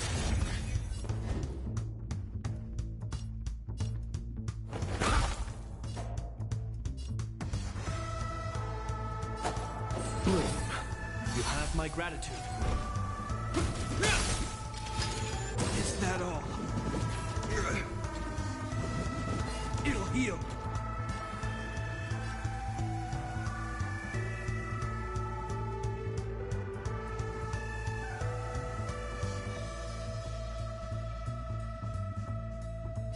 Heaven's surge. Break! Your answers? Test. You chose the wrong enemy.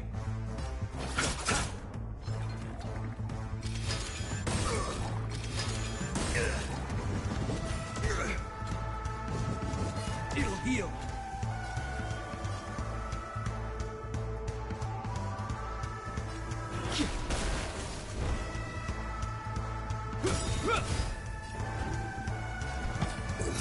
Answer me.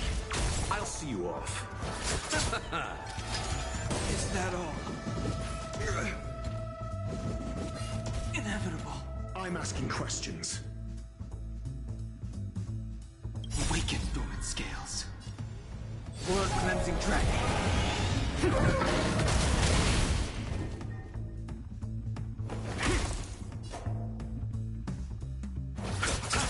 The strength. Heaven's surge. Rise!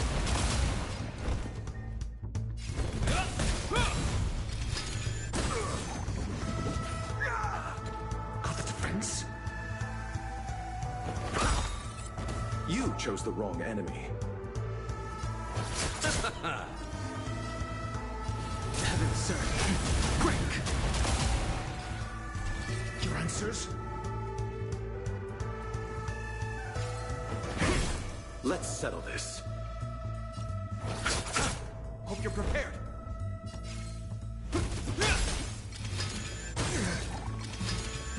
Grace. The times are changed. Heaven, sir. Rise!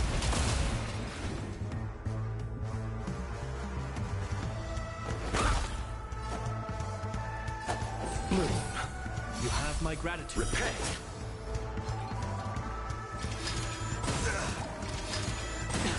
This ends here. Got the defense?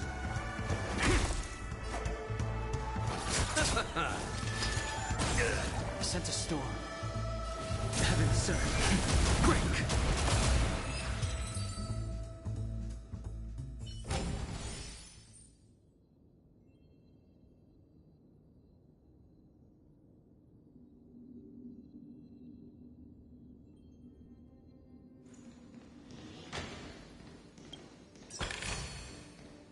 That's it.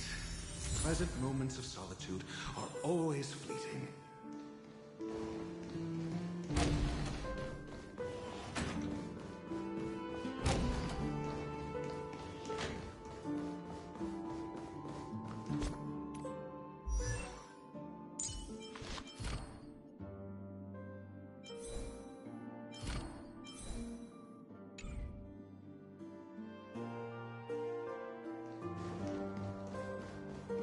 Oh, you're back. Just place it here. Thank you.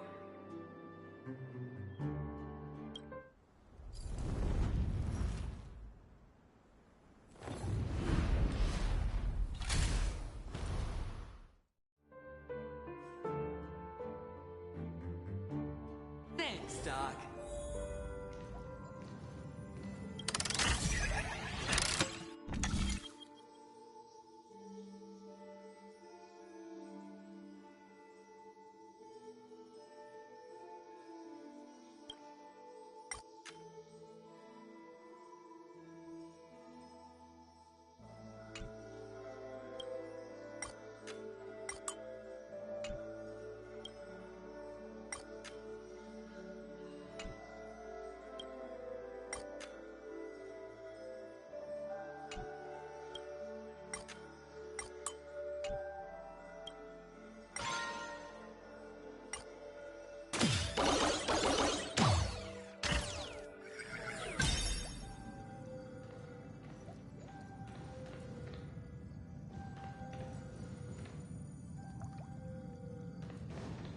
Oh, Horatio, you should come in here and take a look.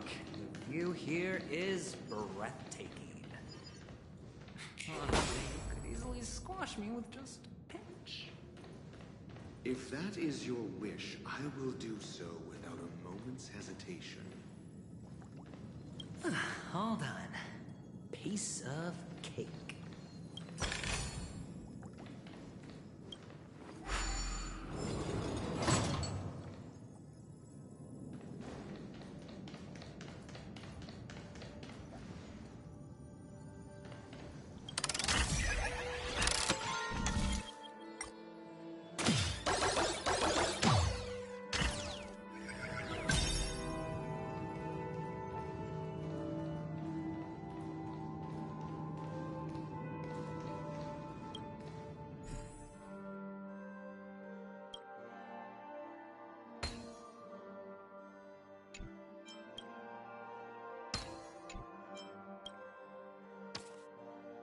The joyous tour of Toy City has come to an end. Makes me feel sad. Penacony isn't all bad, right? I'll use this interesting experience as a talking point at the poker table.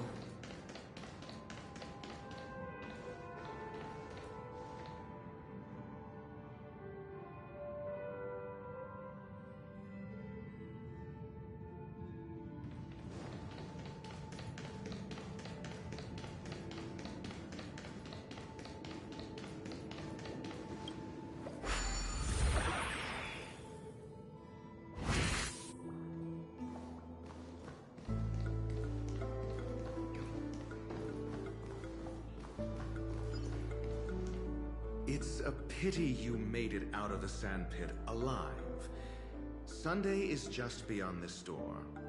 From my limited understanding, he's not someone easily handled. Are you prepared?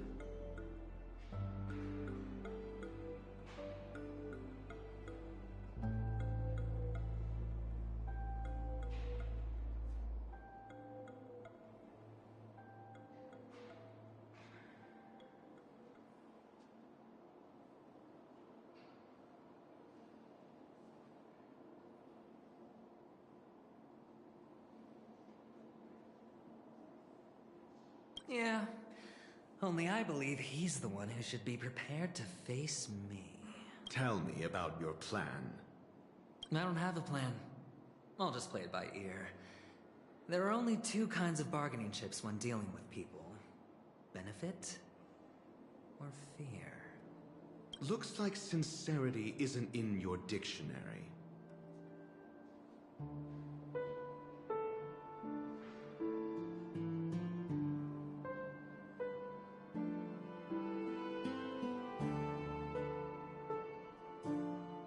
Am I not sincere enough? There's no need to emphasize it. We've got to make good use of death. That man's sister is dead. He won't be able to turn a blind eye, and that's fear. And I'll help him find the murderer. He can't do it due to his status and position. From a rival faction, the IPC.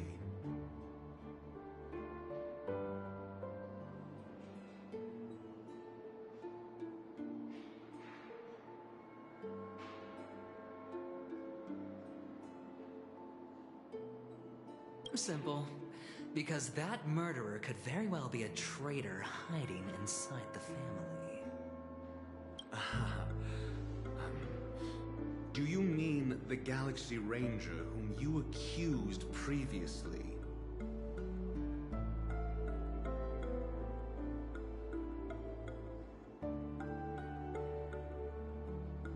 That was just an excuse, good doctor. There's something wrong with that woman. We need someone who can keep her in check.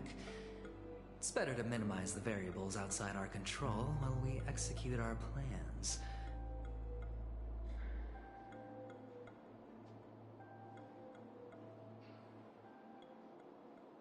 Moreover, I need to know her identity. If I'm lucky. She could be an important pawn. And it's good to have more helpful friends when dealing with this matter. But honestly, the murder case is likely unrelated to her. I believe my standpoint. There's a rat in the family. Otherwise, why would Mr. Sunday arrange a private meeting with us? This isn't an interrogation, but a secret negotiation. We'll see. Using Robin's death as a bargaining chip, I'll win back my freedom and power.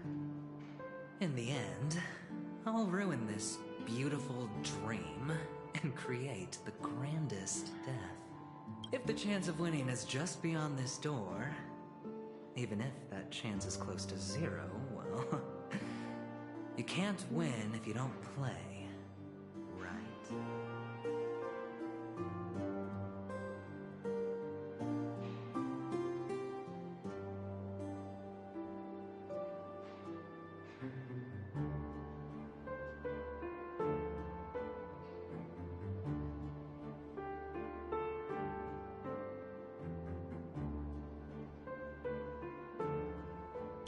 The charming audacity. To think that you, of all people, might emerge victorious, dear gambler.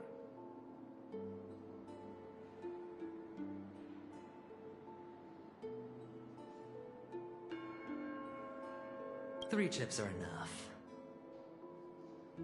All or nothing.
seems my puzzles are too effortless for you, IPC Ambassador. I appreciate your words. And I see you put a lot of effort into welcoming me, Mr. Sunday. However, this is no way to greet a guest. Well, this isn't an invitation, but a summoning. Before we speak, I need to test your character. I imagine this knowledgeable doctor friend of yours has been of great help, yes?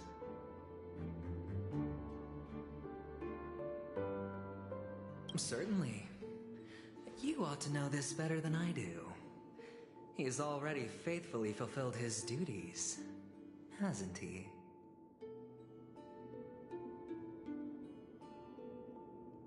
Yes, the doctor has assured me of your noble character. He considers you, like himself, a virtuous person who can be trusted by the family. I have come to know you very well as a person, Mr. Aventurine. You're diligent, generous, and willing to cooperate. The fact that you succeeded in overcoming many obstacles just to meet me gave me the reason to believe in your wisdom and courage. But there's one thing I must ask you. That is, you've used your wisdom at the wrong place to meet the wrong person and put yourself in a situation where you shouldn't be, witnessing a tragedy that shouldn't have happened. You don't look too well. Am I making you anxious? If not, then it means I'm on your side. If I wasn't mistaken, you'd just made a serious accusation against the family. No, you weren't mistaken. For depravity is creeping in around you. There's no need for us to be evasive. Let's talk about your sister. Your sister's talent is unrivaled in the world of show business. As you know, her voice has been out of tune since she returned to Penacony. What's more disheartening, she can't sing anymore. Who could be responsible for this? Many suspect the culprit is among the outsiders, but I know you hold a different opinion.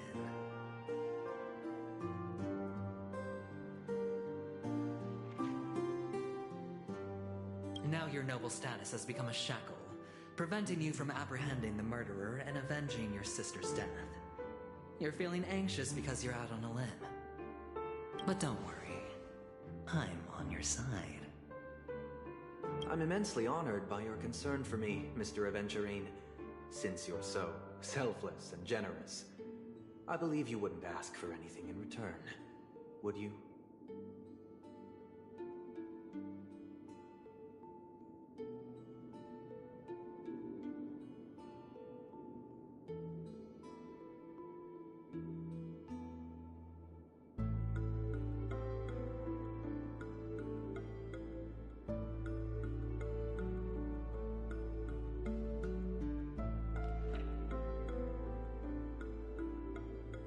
Well, naturally, you wouldn't incur any loss from this.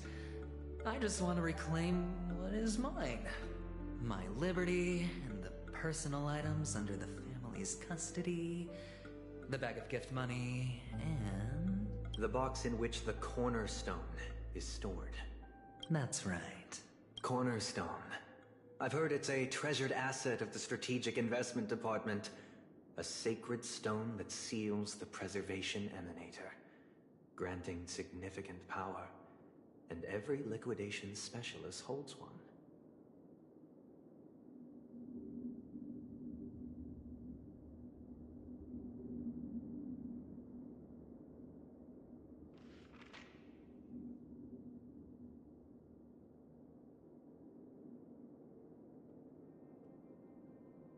For an object so precious, it probably comes at an even higher price than other forms of recompense.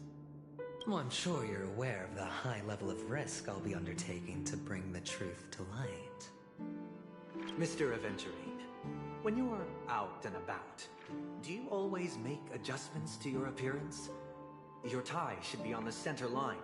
Your shirt must not protrude from your vest. Your trouser creases should be perfectly straight, and always aligned with the tips of your shoes. Of course.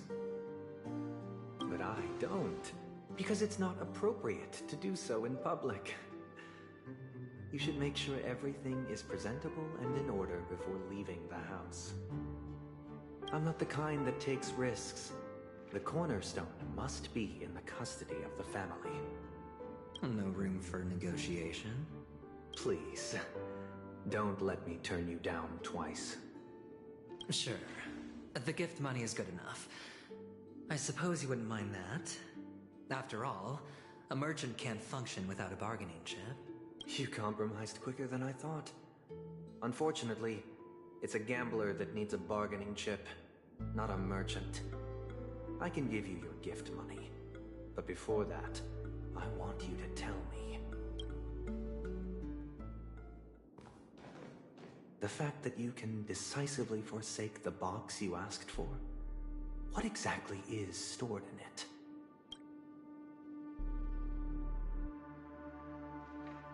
Oh, triple-faced soul, please sear his tongue and palms with a hot iron, so that he will not be able to fabricate lies and make false vows. What have you done? Under the light of the harmony, all wickedness is revealed. I implore them to shed their light, and I'll ask you questions on their behalf. Next, you have 113 seconds to prove your innocence and gain my trust. And if I refuse to answer? You can try, and we'll see if the harmony rejects you. Question. Do you own a cornerstone? Yes. What a simple answer. You, too, understand that idle chatter leads only to poverty. Did you hand over the cornerstone to the family when you entered Penacony? Yes. Does the cornerstone you handed over to the family belong to you? Yes. Is your cornerstone in this room right now? Yes. Is your memory free from any kind of tampering or deletion, encompassing but not restricted to the techniques of the Garden of Recollection? Yes. Are you an Avgin from Sigonia? Yes. You even know about that? Do the Avgins have any ability to read, tamper with, or manipulate one's own or another's mind? No. Does it matter? Do you love your family more than yourself? Yes. All the Avgins were killed in a massacre. Am I right? No. Are you your clan's sole survivor? Perhaps. Do you hate and wish to destroy this world with your own hands?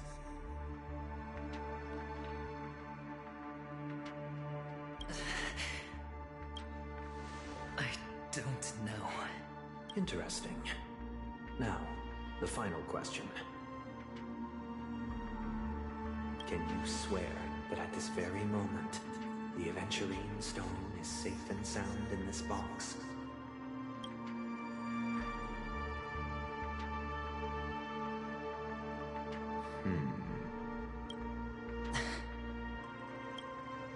Of course. Looks like we can get an answer. Open it, Mr. Aventurine. It's your last chance to defend your honor.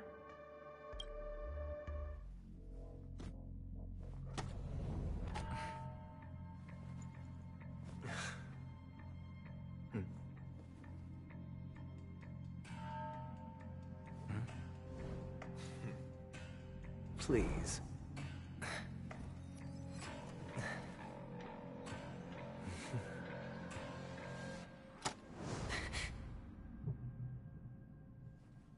Are these what you're looking for?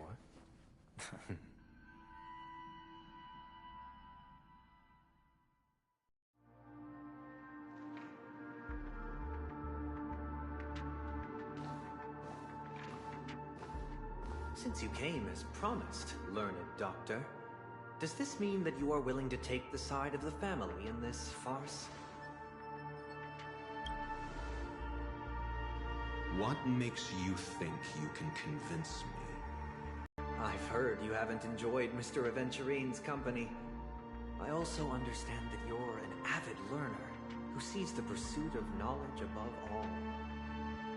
In that case, you ought to realize that a competent scholar knows their position and wouldn't forsake more vital matters for the sake of petty pride. If you agree to assist the family, I'll share our research findings on the Stellaron. You must be quite aware that, besides the family, no other faction is willing to share such information.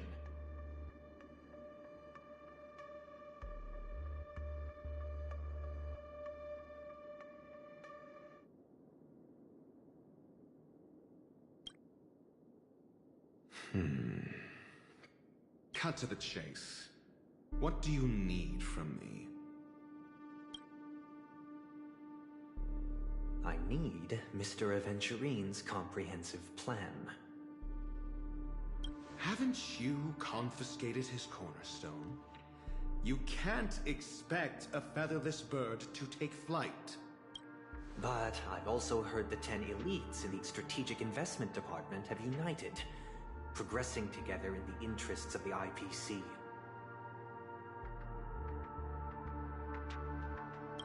You'll have to speak more clearly than that. The cornerstone, which Mr. Aventurine surrendered, was it really his? You question whether he would entrust you with someone else's cornerstone. The 10 Stonehearts aren't as united as you think. Cornerstones are significantly more precious to them than their very own lives. But you know that he's a crazed gambler. The more vocal he is about it, the more cautious I must be. I never imagined someone would share his way of thinking. Honestly, you should see a shrink. Bring it. The box containing the cornerstone is unique, and only IPC senior staff and related members can access it. But I happen to be among them.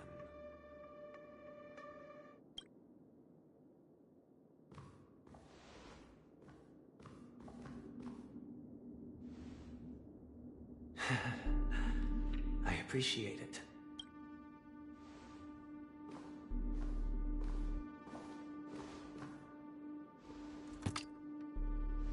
Unfortunately, your guess is correct.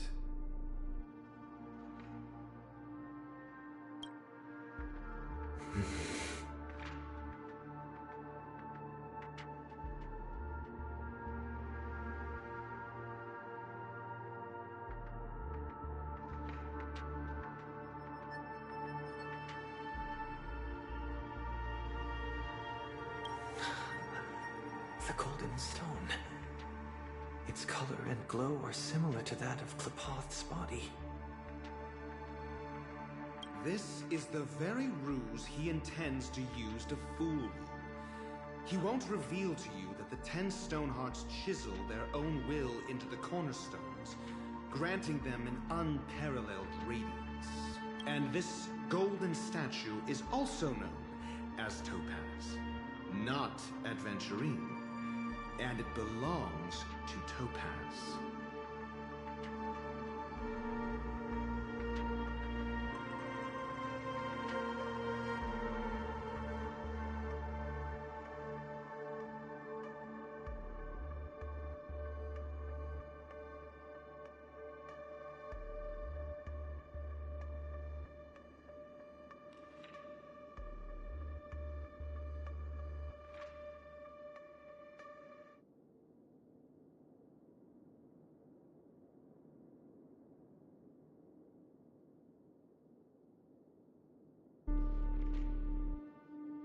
So, do you wish to confront him Not at the moment.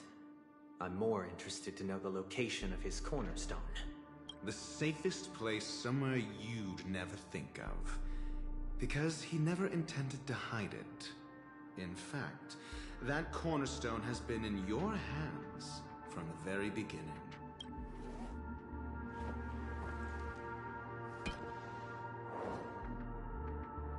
I see.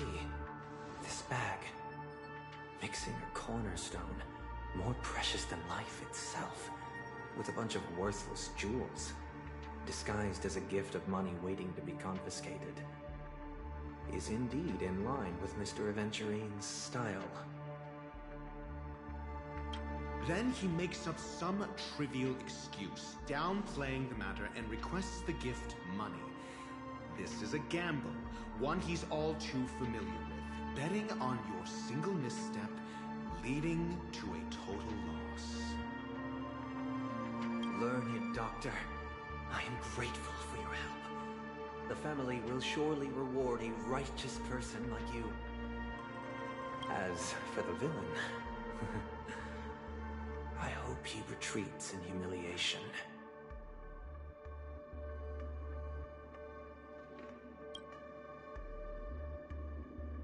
It was all thanks to your friend with a keen eye that I could add a blot of utter failure to your storied career. Ratio, you wretch. Finally shown your true colors, huh? Oh, and just to remind you, you currently only have 17 system hours left to live. Treasure your remaining time, and savor the delectable aftertaste of defeat. You might as well explain yourself a little more clearly. What I performed on you just now was the Harmony's consecration. You were to show allegiance beneath the illumination of their grace. Yet you acted willfully, uttering nothing but falsehoods, transforming the consecration into a trial. I genuinely see no reason to absolve you from it. Is this what the Harmony represents? But is it built upon constraint and coercion? You misunderstand, Mr. Aventurine. Punishment is meant for the irreverent. But I have seen your resilient spirit, and thus I offer you the possibility of a new beginning. Throughout these 17 system hours, you will be unable to escape the dreamscape, or contact any of your companions. You only have 2 paths before you, and it all depends on whether you can complete my test within the time limit. Should you succeed, you will be able to coalesce into the Harmony and be with your family. If you fail, you will suffer the wrath of the Eternal Centurion and fall into an abyss of doom. Sounds like I'm gonna end up the same either way. I indeed do need a servant to help me uncover the evil hidden in the family from an external perspective.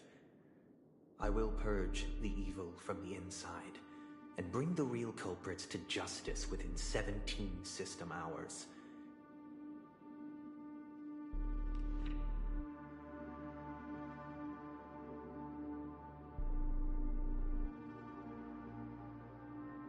When the time comes, compare your findings with mine. If both our findings align, or if you can provide me more insights, then they will truly be able to grant you mercy and honesty. Shameless hypocrites. You took everything from me and still demand the truth? That isn't fair. Your carnival reeks with the stench of cash. Nothing is achievable without it. This is meant to be an act of personal virtue, not requiring the family's support. Your bag is over there. Do as you please. I believe you can trade this bag of worthless jewels for everything you need. That's what gamblers excel at, isn't it? Off you go, Mr. Aventurine. You are free. I will wait here for your good news.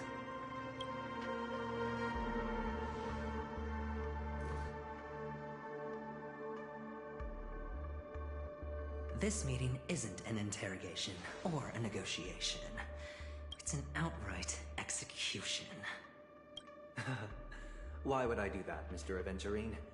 I'm just wondering what a passerby who stumbled upon a scene of a murder could have found out. That's all.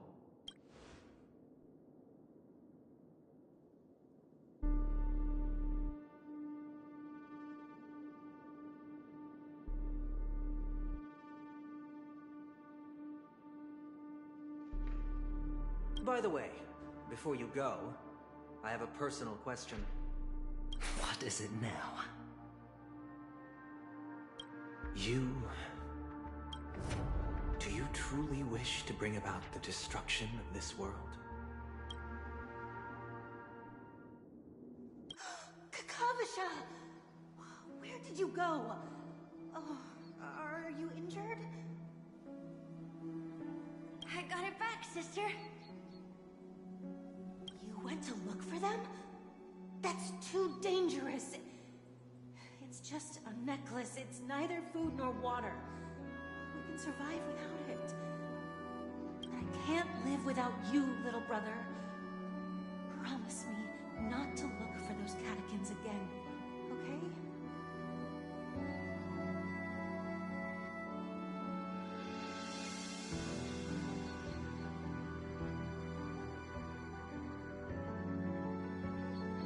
Sister, don't be afraid. The catechins are fools, but I'm smart. I played a game with them, and I won. Won? What happened exactly? Tell me. I made a bet with them. The two birds in the desert and me.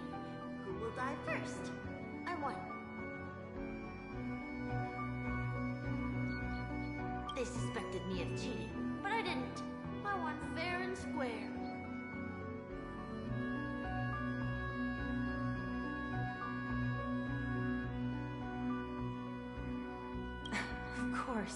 Of course you'd win. You've always been a lucky child. Gaiathra Triclops must be watching over you. But that's no reason to push your luck by going up against those bloodthirsty, cruel catechins. Have you forgotten how Mom and Dad... Look, this is just a necklace. But Kakavasha, you are my only family.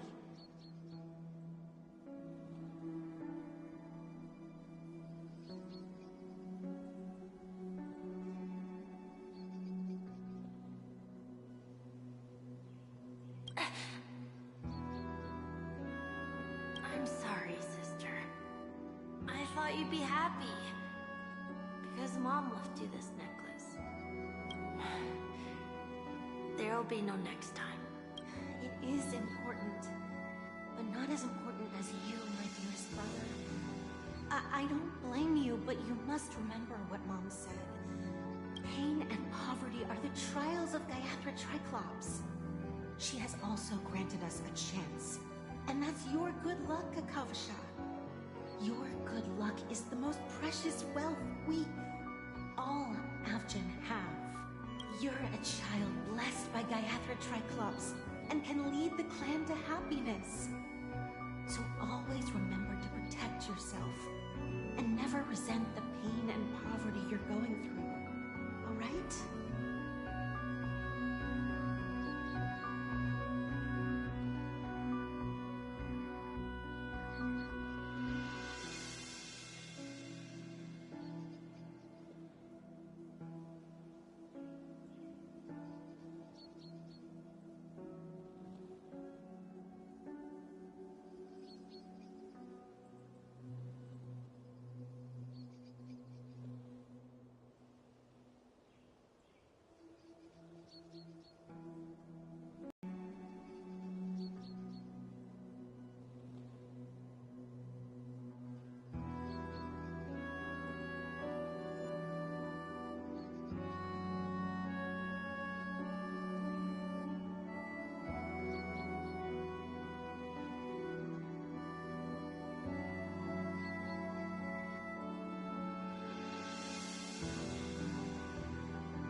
Gaiathra Triclops.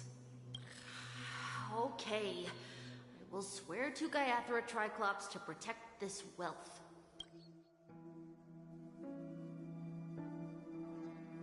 But sister, if Gaiathra Triclops was really watching over us, then why did she not protect Dad when he was swept away by the quicksand? After all, Dad went to the Catechins' land only to prepare for Gaiathra Triclops' offerings. And where was Gaiathra Triclops when Mom was shivering in our arms? Mom was still pleading for Gaiathra Triclops' forgiveness under her breath until the moment she closed her eyes. Sister, everyone praises me for being smart, but I don't get it. If every rainpour was Gaiathra Triclops' forgiveness and grace, then how bad were our sins? So much so that we were born in this world of death?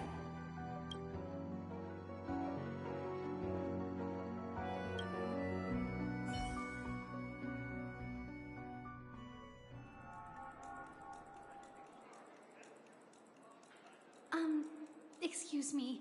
I can't seem to find any information on this artist in the Iris family archives. The photo you provided also doesn't show any matches.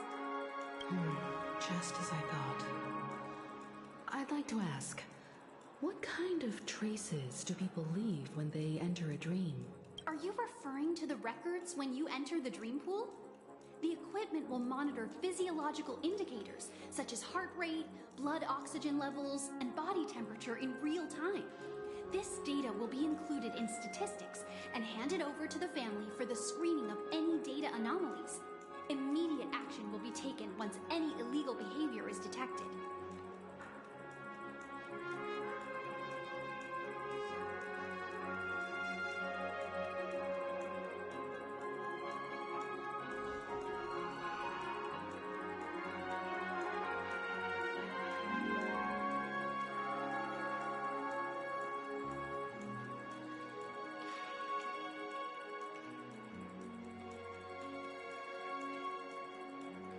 I apologize. The hotel does not have access. This information is managed by the Bloodhound family. We can only gain access if there's a problem. Looks like nothing can be found here. At least we know who to look for next. We can ask the Bloodhound family for information. Thank you for your assistance, Miss Allie. By the way, is Miss Robin doing fine? We are looking forward to her performance. Fine? What does that mean? Is there something wrong with Miss Robin? The preparations for the Charmony Festival have been proceeding smoothly, so I guess things are pretty good. I believe she will be able to put on a spectacular show for all of you. I'm sure. Sure enough, no one knows about Miss Robin. I'm not surprised. But that Miss Firefly is truly mysterious. There's no information on her in the hotel system. Even if she's a stowaway, she should have a disguised identity after entering the planet. She's also in the running for the legacy. How is she going to sneak into the dreamscape unnoticed?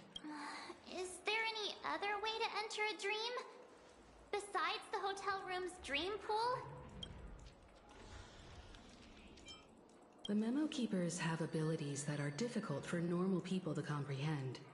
In the memory zone of Penacony, they thrive effortlessly. A fact proven to us by Black Swan. The hacker girl from the Stellaron Hunters used extraordinary means to unlock the Dreamscape Hotel's seal. According to the scene witnessed by him, it is likely that they are behind Miss Firefly's case. The Garden of Recollection and the Stellaron Hunters. Both are possible, but what about the IPC? Since they want Penacony all for themselves, they're bound to have a plan.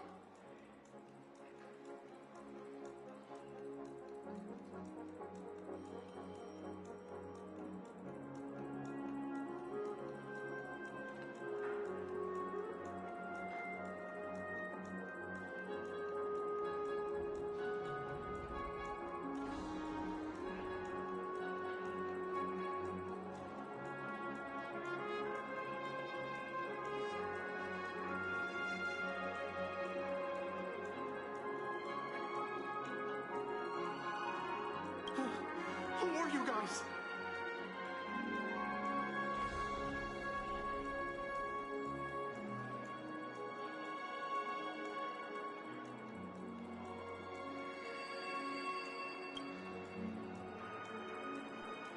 The Bravo team has arrived at their designated position, ready to execute armed evacuation operation.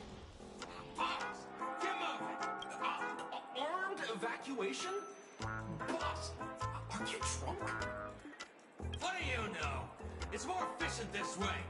Just don't let the director find out. Act first, report later. Understood? Help! Help me! I spent all my year-end bonus on the snowball! I don't want my name on the department's major disciplinary notice! Hey, check it out! That place. Could it be the IPC workers from Bellabog? To all guests, the IPC will be conducting special operations within the hotel. Please follow the staff in charge of evacuation to the designated safe zones, where compulsory measures will be enforced.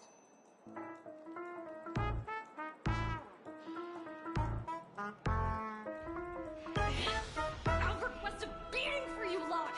You've been told not to drink during work hours. Take him back to the hotel room. I'll organize a meeting later to properly go over how this incident report should be written. Miss Topaz? I never thought I'd run into you on Penacony.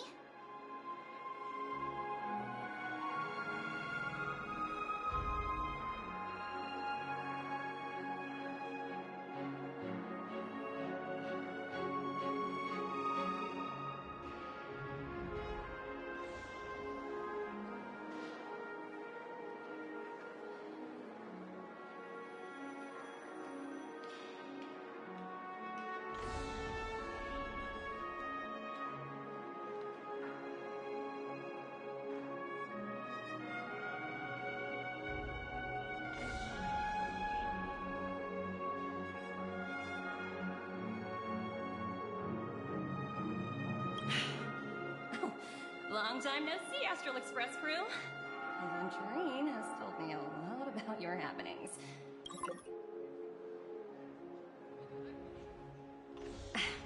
It's fine. Do as they ask, and try to avoid any conflicts with the family. Report to me before taking any action. Yes, all right. As you see, the IPC isn't very popular here on Penacony. Cordiality from the family is a mere facade. The former frontier prison has turned around and cuffed its shackles on the IPC staff now. Only Aventurine, who carries an invitation, is allowed to attend the banquet. An entourage like us, we can only sit around in the reality hotel, unauthorized to even enter dreams.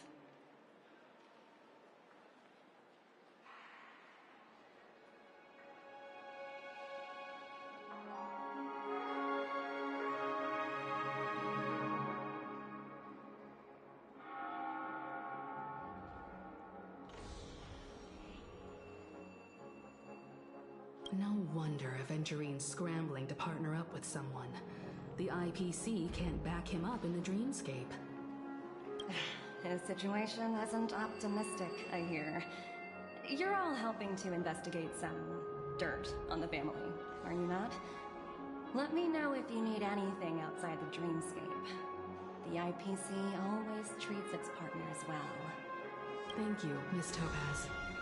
We're on our way to the Hounds to verify some intel.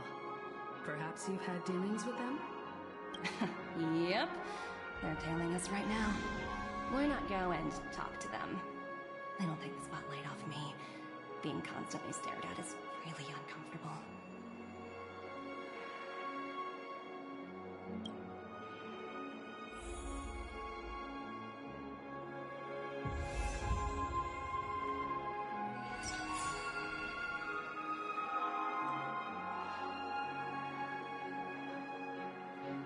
Goddess Adrilla, when will you respond to my pleas again?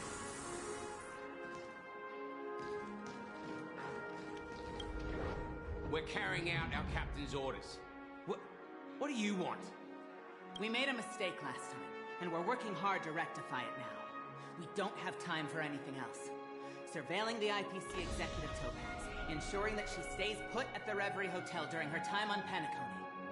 We've got the right one this time. So that's it. They were the pair who were after Firefly at the time.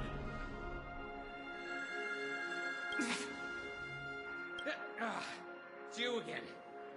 Back for more trouble? We're not afraid of you this time.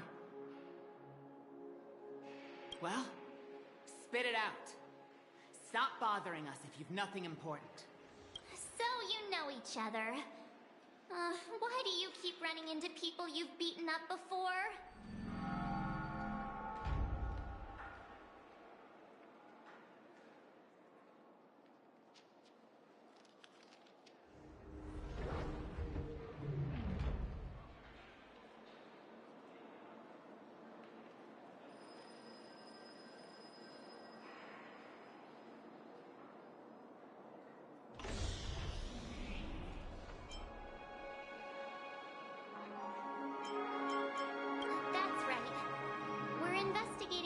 For the family. Can we speak to your captain about the case? Well... Hey! The security officer instructed everyone to shut their traps before he returned from Dream's Edge. What murder? You'd better stop spouting nonsense. That's right. We have nothing to report. Please leave. Looks like they're not going to cooperate. But they did at least tell us that the captain is at Dream's Edge. Why don't we just look for the security officer then? It's probably Gallagher, the one he mentioned, right?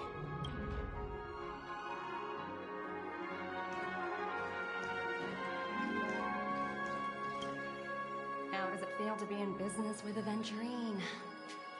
I bet you're not used to it. That's just his style. All or nothing is his mantra.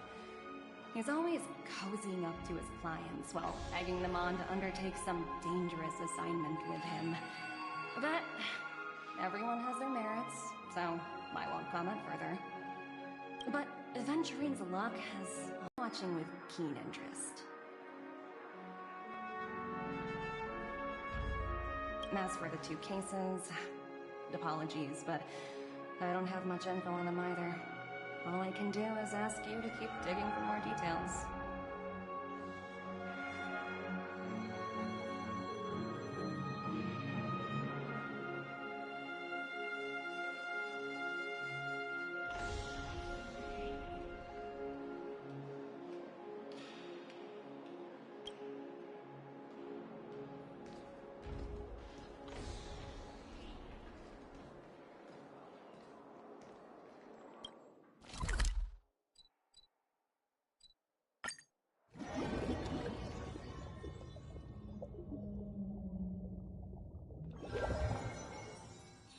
Such tight security. I bet they're stumped by the case as well. Gallagher. Gallagher. Where could he be?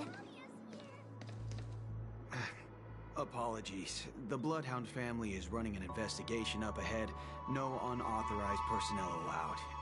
Hold on a minute. I think I've seen you before. The gray-haired one. How much trouble have you stirred up exactly on Penacony? Not possible. It was you the last time, yelling about some clockwork friendship while beating me up with that silver-haired girl. I'm not letting you get by this time. Please leave, or I'll have to get on my knees and beg you. Huh? What kind of heinous crime have you committed now?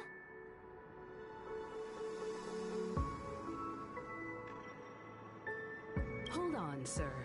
We have documents authorized by the family that would aid your investigation. If it wouldn't trouble you, could we see this Mr. Gallagher? Who exactly is this Gallagher you keep talking about? There's been a few people mentioning this name. Even the one with the gray hair? He didn't send you all here? It was the security officer who dispatched us.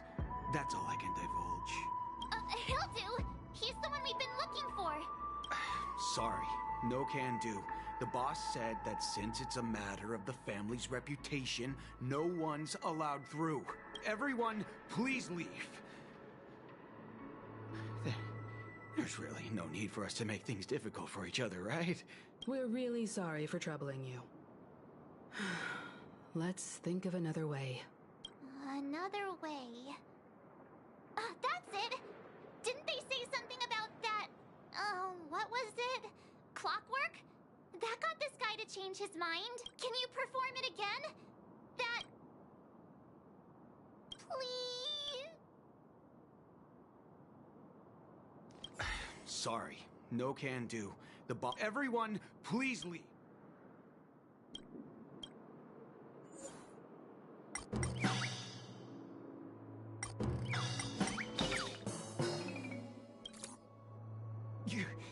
You lot insist on doing this.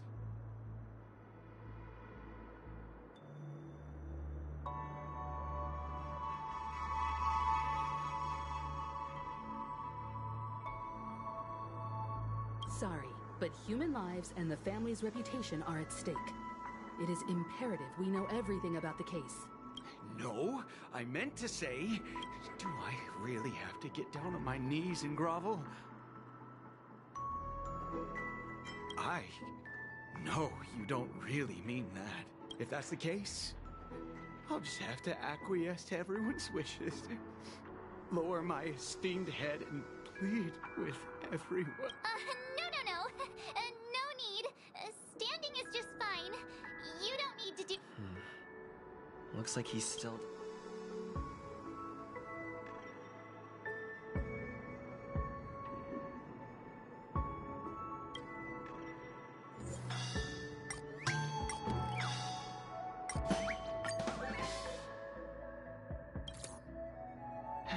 Let me see what time it is now. Whoa! It's this time or time to clock out! And no one's gonna stop me. What? Huh? This clockwork trick of yours, it's kinda dangerous. At least he won't be getting in our way again. Let's go find that Gallagher and ask him the intricacies of the case. I was wondering what all the commotion was. Huh. Oh, it's you guys. Welcome. Since you made it here, what can I do for you? Hello, Mr. Gallagher, sir. Judging from your tone, it sounds like you were expecting us. Miss Himiko, you're too polite. There's no need to call me sir. Mr. Gallagher, you even know my name. Of course I do. You folks are from the legendary Astral Express, and honorable guests of the Watchmaker. I had an encounter with this gentleman in the Golden Hour. I remember that little silver-haired girl was there too. I'm sorry for what happened to that kid. This is also the reason why we've come to visit you, Mr. Gallagher. The Express can't just overlook the death of that child. So we've decided to help the family get to the bottom of it, in the hopes of getting justice for her. The Nameless involved with the family. What an unpredictable twist of fate. Why? What's wrong with the family? It's nothing. On Penacony, everyone loves the family. No matter how much one resists the beautiful dream, when the time comes, they too will find it hard to let go. Who wants to leave a warm nest? Just idiots, little kids, and inebriated fools. Mr. Gallagher seems to be getting at something. But you got it wrong. I'm not. You want to discuss the case? Sure, come with me. This is not a good place to talk. Let's go elsewhere.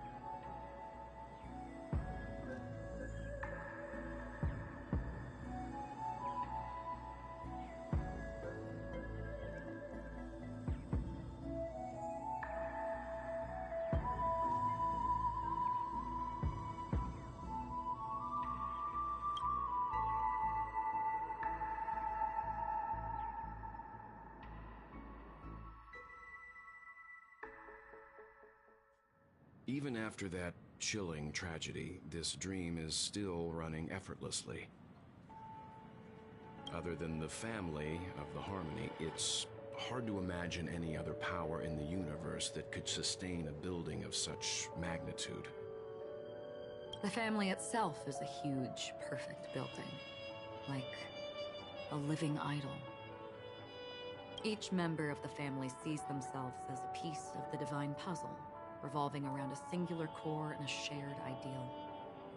Under their command, they loyally fulfill their roles, offering themselves while also receiving sustenance in return. Interesting analogy. Perhaps that's why Penacony's beautiful dream has persisted for so long. But the human body has its limits, and so does the Divine's. That doesn't sound like the kind of comment a Galaxy Ranger would make. Just pointing out the facts. Mr. Yang will definitely have a better sense of what's going on than I do. Why do you say that, Miss Acheron? The beautiful dream is crumbling. But not because of a particular eon, a particular faction, or a particular visitor. Its collapse stems from a certain inevitability of human nature. The family refuses to acknowledge this, and it has ultimately backfired and become a catalyst.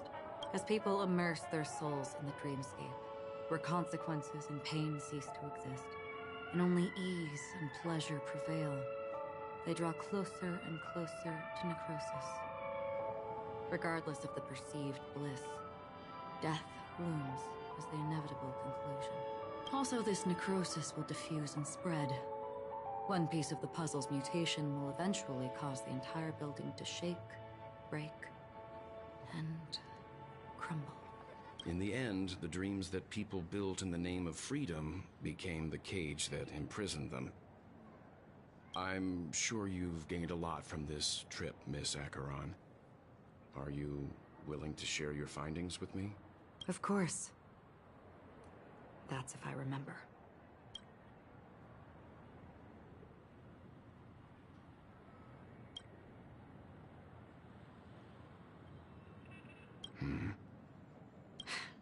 Don't mind me. It's just a habit.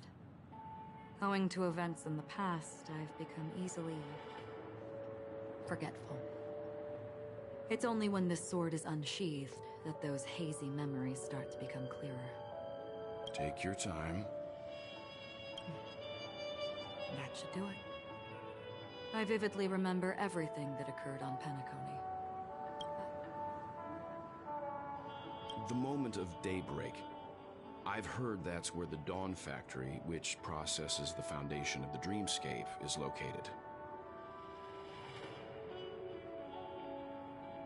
Behind the dreamscape's song and dance stand many imagination factories. Workers create all kinds of whimsical works day in and day out in their dreams. Then they return to reality and sleep on a narrow bed in a room. A far cry from luxury. They say it will suffice. Experiencing the bizarre and motley dreamscape is the best reward. There I encountered a young woman who had just come of age. The perfect time to indulge in beautiful dreams. Her greatest wish was to one day move to the golden hour and see the magnificent garments she had woven with her own hands. For certain reasons, her wish was difficult to fulfill. But I managed to bring her a garment. Gilded Hour. It's said to be Penacony's currency center. Yes. It is a fortress-like financial city, the economic heart of the dreamscape. The Pepeshi people of the Alfalfa family are there to keep it running, sending blood that is made from money everywhere on Penacony.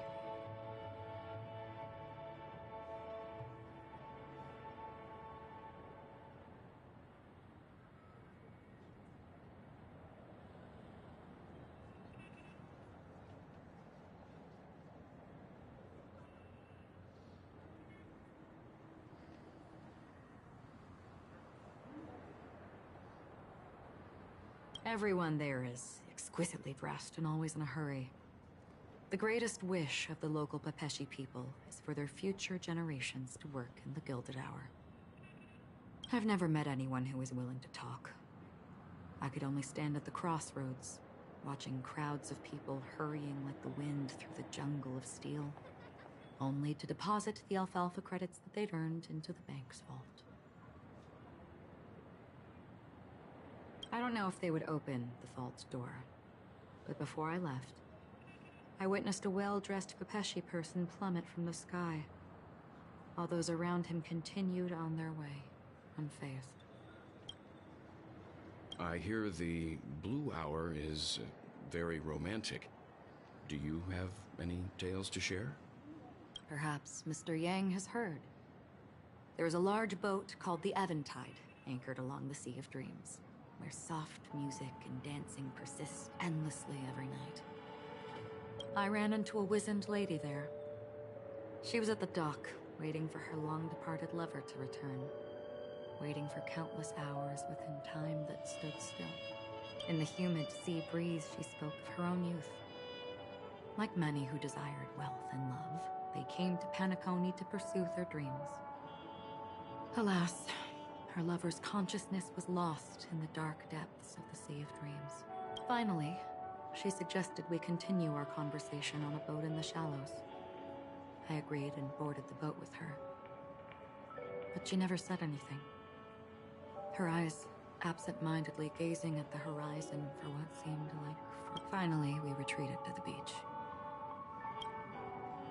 The dreamscape of chic, luxury, and consumerism, the moment of dusk. My companions have been there too. Then you all must have seen those who are attempting to realize their dreams. Or have realized them. Scattering money as if it were dust and betting it on all or nothing. Everything has a price, and everything can be bought or sold. Even dreams themselves. I saw an Intellitron there, who was preparing to auction himself.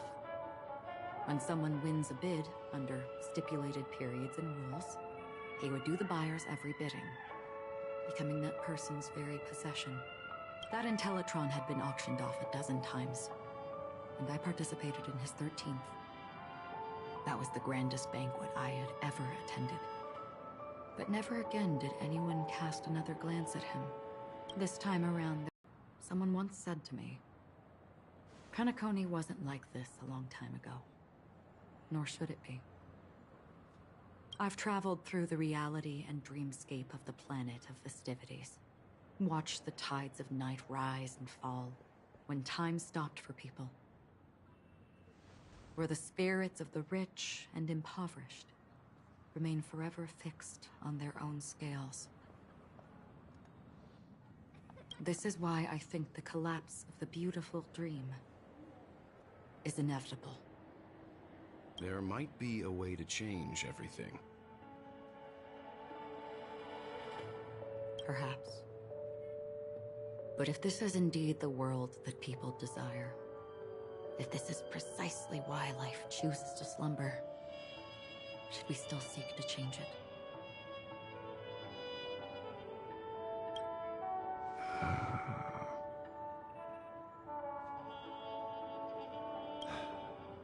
Miss Acheron, now it's my turn to share a story with you. There was a man from my homeland who, at a time when the world was grappling with deep, unhealable pain, made a choice. He wove together the dreams of everyone in the world, linking people's dreamscapes, and shouldered this burden himself. From this, he created a giant, a spiritual atom.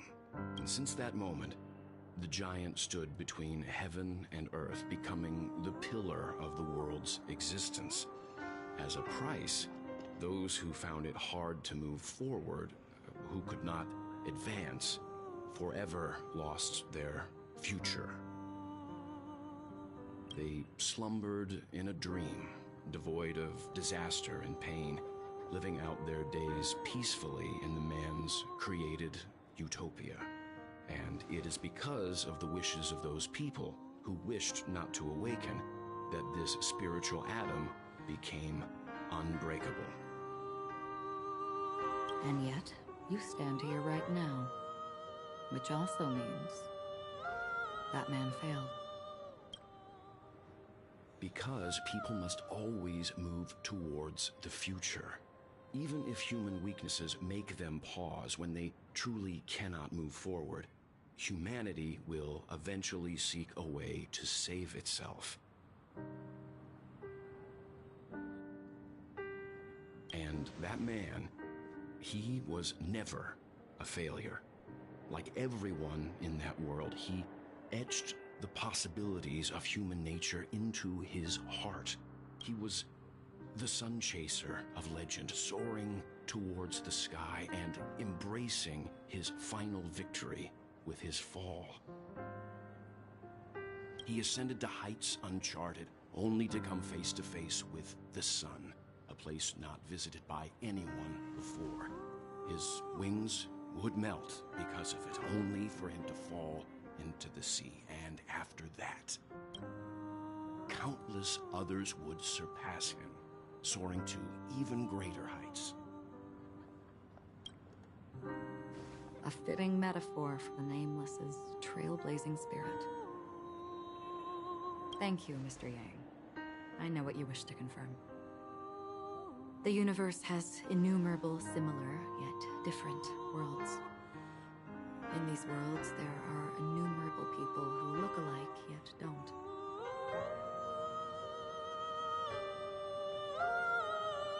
I too have embarked on journeys, encountering old friends with familiar faces on different worlds, witnessing their destinies follow paths similar to mine. So I will tell you, even if not completely similar, the story you just told,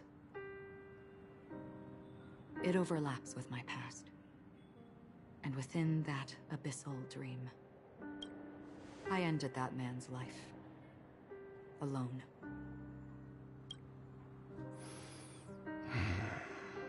I am not who you think I am. Nor will my home be as fortunate as your world. I am sorry. It's fine. I don't mind, so long as I can alleviate your suspicions.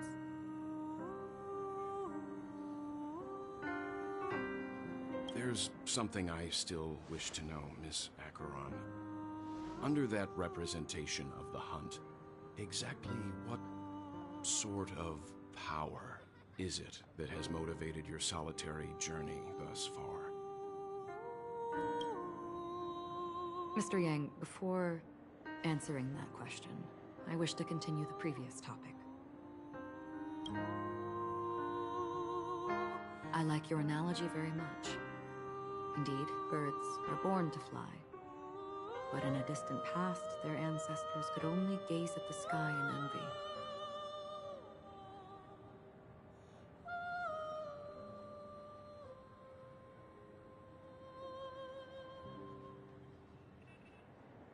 They saw that faraway ray of light from above the heavens, piercing through the clouds and blanketing the earth. And so, time and time again, generation after generation, the birds spread their wings and took to the sky, attempting to touch its ceiling, all because the sun was there. Then, what if the last bird finally soars into the sky, only to realize that the end of the light is not the sun, but darkness?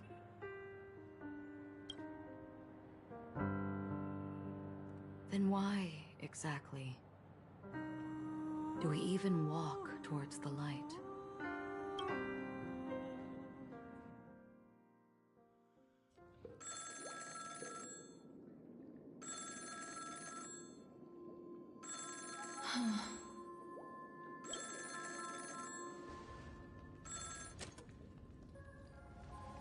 Long time no see. Having fun on Penacony? Acheron? This voice, it's not Constance. Could it be her companion? Though I don't know exactly what you are, or what you're up to, my bullets will find you. Until then, you best find a casket store on Penacony and ask the owner to reserve a good quality casket For you, imposter. Imposter? I see. She gave my whereabouts to someone who's tracking Acheron too. Who are you? Huh? Did I make a mistake? Who the heck are you? I'm the Garden of Recollection's memo keeper. Not bad. This is the kind of tough challenge I like. You that imposter's bodyguard? Never mind. It's fine. I'll leave a round for you.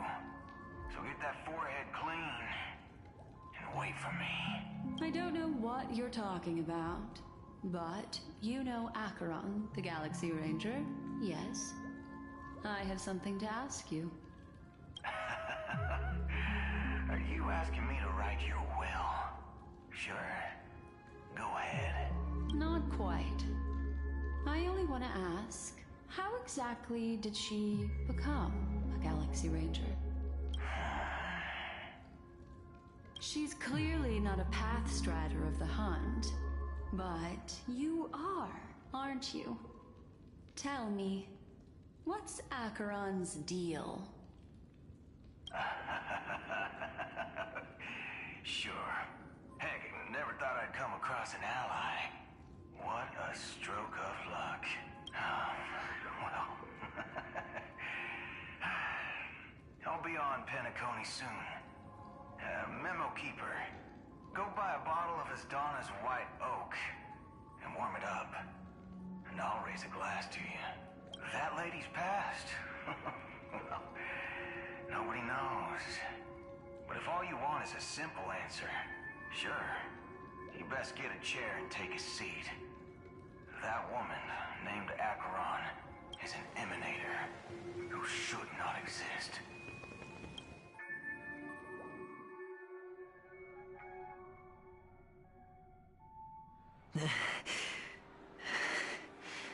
You look pale. Or is that also part of your act? I didn't think you'd have the nerve to show yourself. I thought this was exactly what you wanted. After all, I faithfully fulfilled my duties as you instructed. Just tell me if you can't hold on any longer. So, the genius of the Council of Mundanites wants to be my Undertaker now. My, what an honor. Yes, and I'm pretty sure the people at the Strategic Investment Department would love to be notified of your death in due time. But let's not forget, you won't be seen, because I'm the manager of this task. Great. Then tell your people that Aventurine is ready to go in 17 system hours. Oh, you've got a lot of nerve. How exactly do you plan on completing your task while your hands are tied by the Harmony? Well, my conversation with Sunday convinced me that there's a traitor in the family.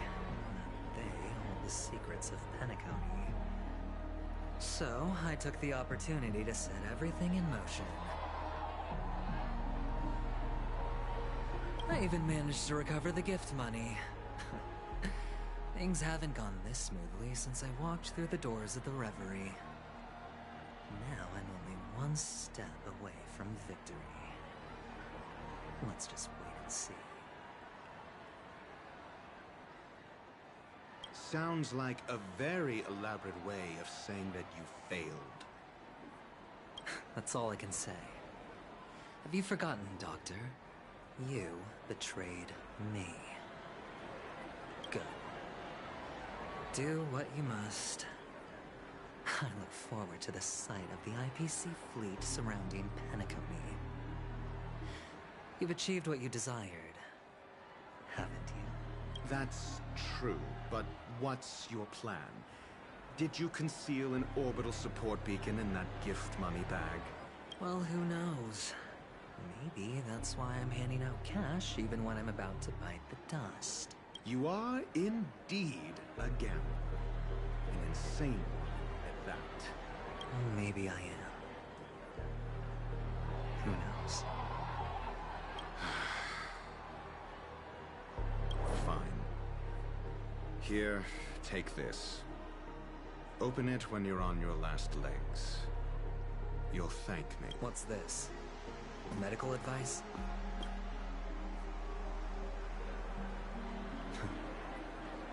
You catch on pretty fast, Doctor. Asking me to solve a case without giving a single clue. How typical of you. Wing-headed scoundrel. But the way you're all on edge about that stowaway... it's just as I guessed it would be. As for now, let the rain of wealth from the IPC fall evenly on everyone.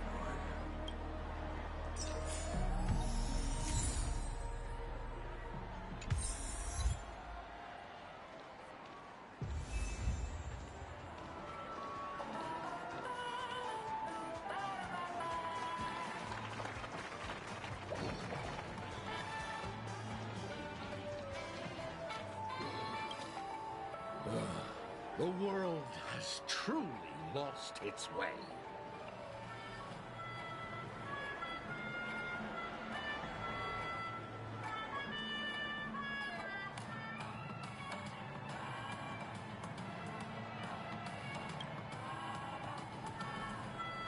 You. Wait. I get it now. This is some sort of prank show, right? You must have some cameras set up around here to film yourself doing good deeds, right? You youngsters are always looking for a quick way to get an audience. But you know what? A truly great show never comes easy. A great show will start soon, old man. But before that, I need to ask you something. Do you know where I can find death in this dream? Ah, I see.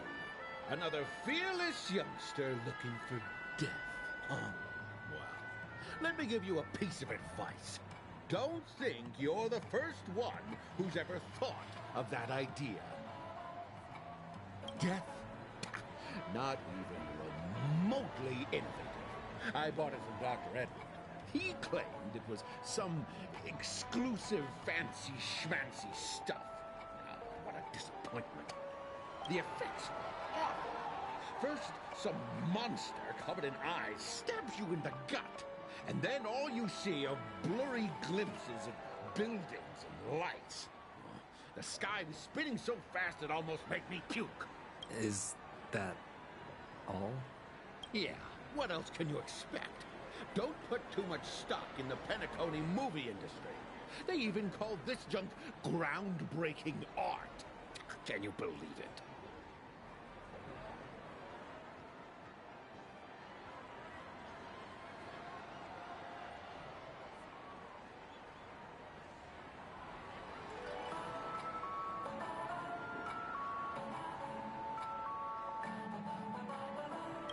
What a joke.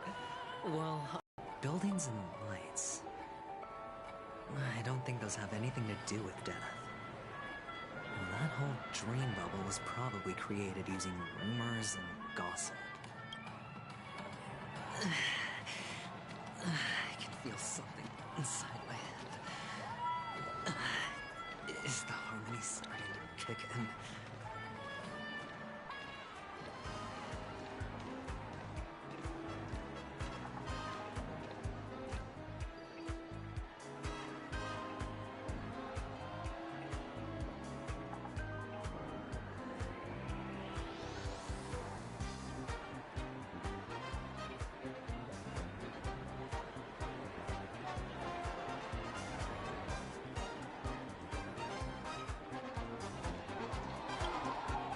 Would you be willing to support my performance? And keep the Song of Beauty alive in the cosmos? Wow, how fabulous! But why would you give such a wonderful gift to a random stranger like me? Well, you see, I can't bear to see anyone in this sweet dream suffering from poverty. That's incredibly kind of you. Thank you so much, sir. If you ever get the chance, please, feel free to come by and indulge in my singing. Sure thing. By the way, do you happen to know anything interesting about death? Death? That's a pretty scary topic, and it doesn't really match the mood of this sweet dream.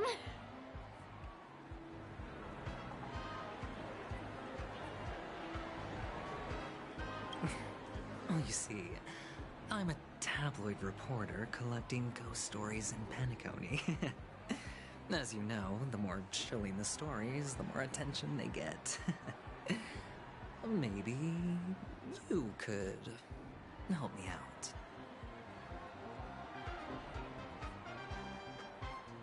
Well, if you're up for some gossip, it's not about death, but there have been some rumors about a guest at the reality hotel who fell into a deep sleep and didn't wake up. It was like they were in some sort of coma. Nobody knows what caused it, but luckily the customer eventually regained consciousness. Well, all customers are under the protection of the family after all. Thank you. This will make for a very juicy headline. May Shibe protect us. Unexplained coma. That's actually what happens to your body if your brain dies in a dream. But unfortunately, the customer ended up waking up in the end. The disturbing voice in my head. It's getting closer.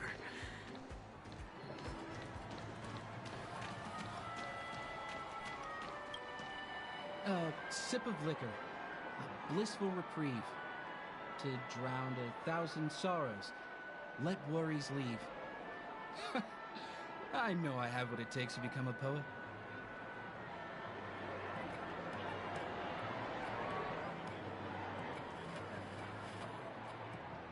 Oh? You're giving these gems to me? Didn't expect to meet such a generous soul in this place. Or are you just pitying me? Well, it really doesn't matter. As long as I have Soul Glad, that's enough. This is just a dream after all. You really shouldn't drink so much Soul Glad, my friend. It's not good for your health. Oh? Maybe I really should quit. But not before meeting the Devil of Soul Glad. The Devil of Soul Glad? Care to elaborate? Yeah. It's a seahorse with a long neck. They say it loves to appear to drunk people, especially the ones who are passed out on the side of the road. How funny. Yeah. Very funny indeed. Thank you.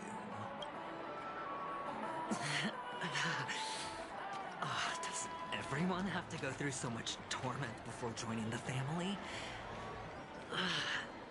Darn it. Now I just want to dig out my brain and use it as evidence. Take care, my friend. If you ever find yourself in danger, remember that the hounds are always ready to help.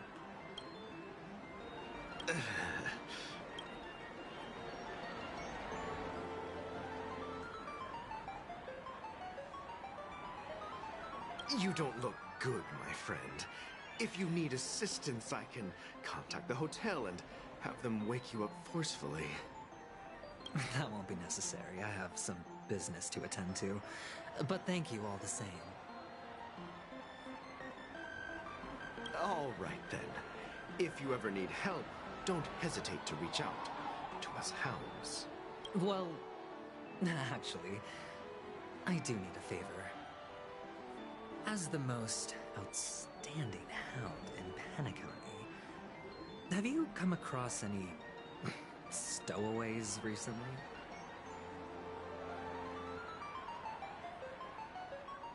Stowaways? How could there be stowaways in Penacony? We've never had anything like that before.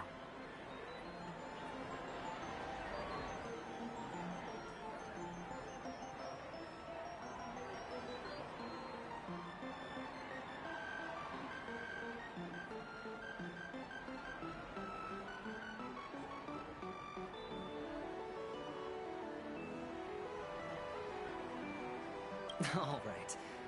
Good luck with your work, then. What was I even thinking? Family would never share intel with the IPC.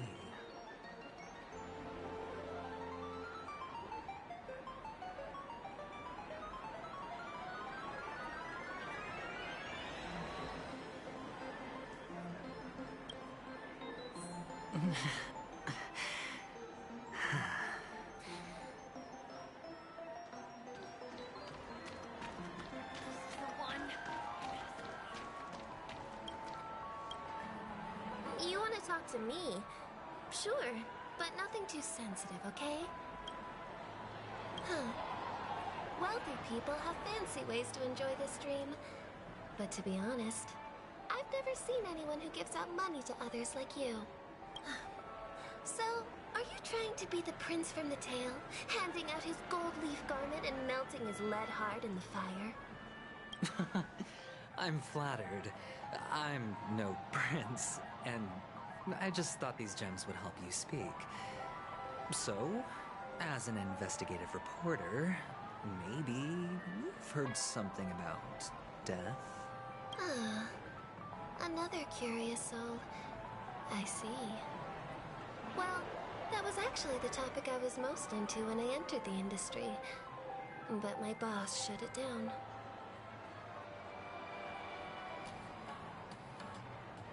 How did your boss talk you out of it?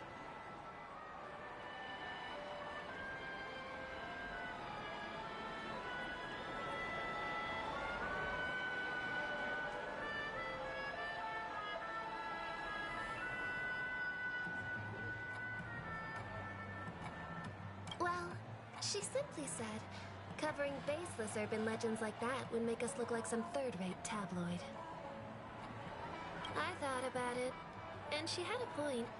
Reporting on stuff like blowing out birthday candles and getting spooked by nightmare ghosts isn't exactly professional material. Guess she's got a point. Thank you for sharing.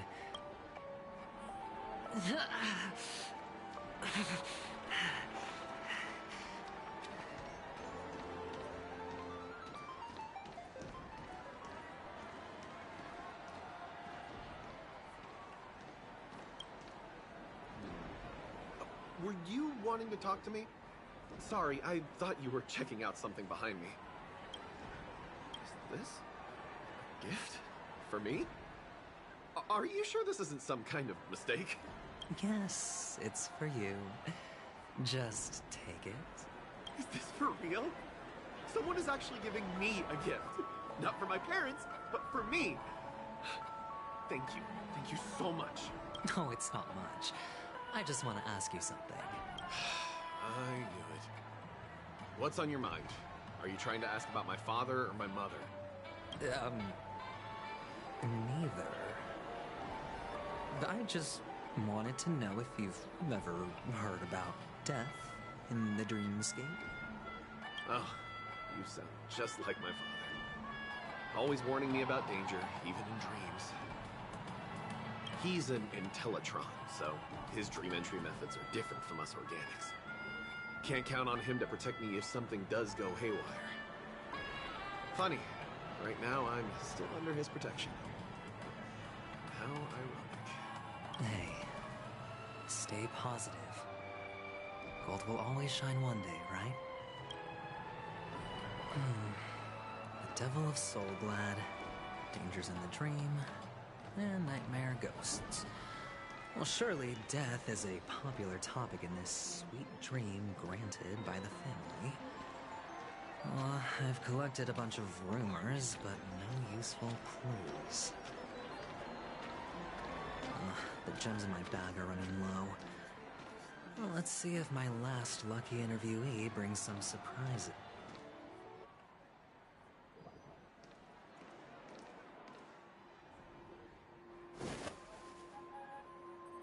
Remember what I said. You Sigonians are better off hiding in the sewers.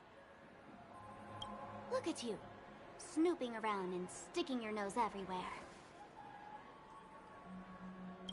Is the smell of death so enticing, my fine fellow? Oh, it's you, masked fool. I should have guessed it. You're the imposter who appeared on TV after Robin's death, right?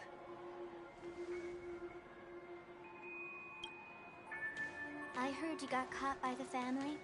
I gave you a clear clue. Befriend a mute. Simple and straightforward, you know? And what did you do? You messed it up and ended up as their prisoner.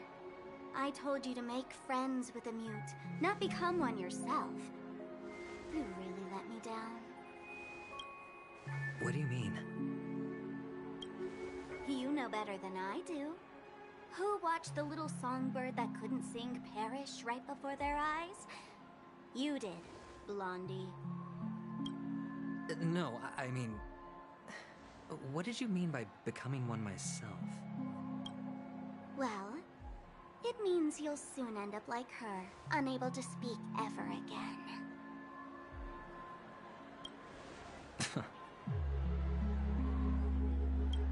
But it's a good thing if you ask me, because... Because I'm getting closer to the truth, right? Oh? Why else do you think I'm handing out cheap trinkets all over the streets, fool? All part of the act. Fool's bait. The more pathetic I seem, the more likely you'll come sniffing around. So, now that I've drawn you out, will you reward me with an answer for my efforts? Why should I help you? Don't you want to see Penacony descend into... chaos? Well, I can make that happen. I just need an answer to one question. Back then, when you asked me to find a mute, did you really mean Robin?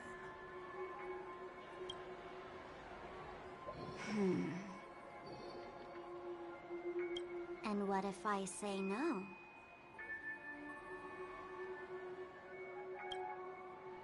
Then I'll thank you.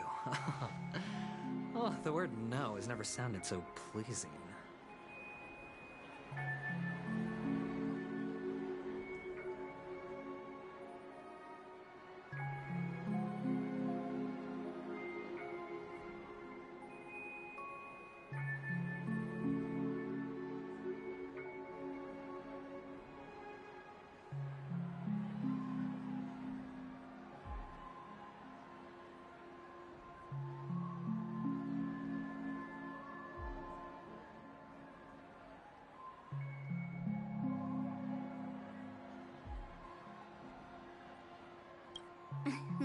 Well done. I admit I underestimated you, but what difference would it make?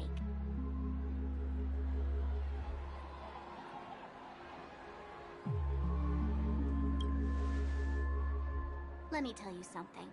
There were 2 mutes, but one is dead now, and the other, though he's still in Penacony, I'm afraid you'll never find him again.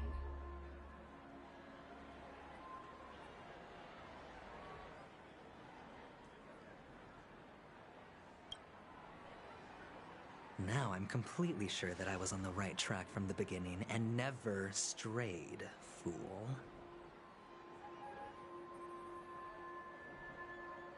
Right now, there are only 2 things missing from my grasp.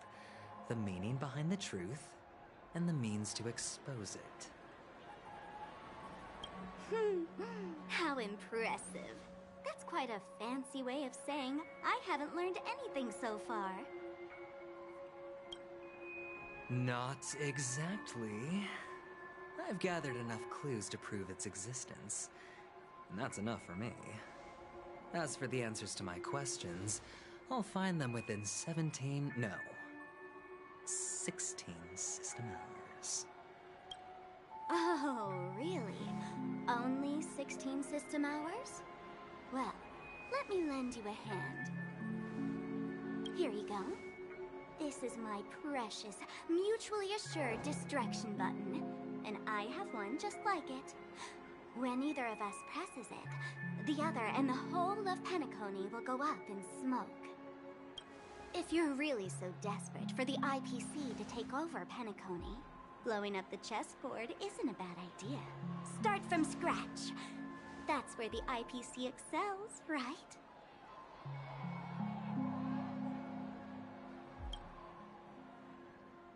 Just press the button when you're at your wit's end.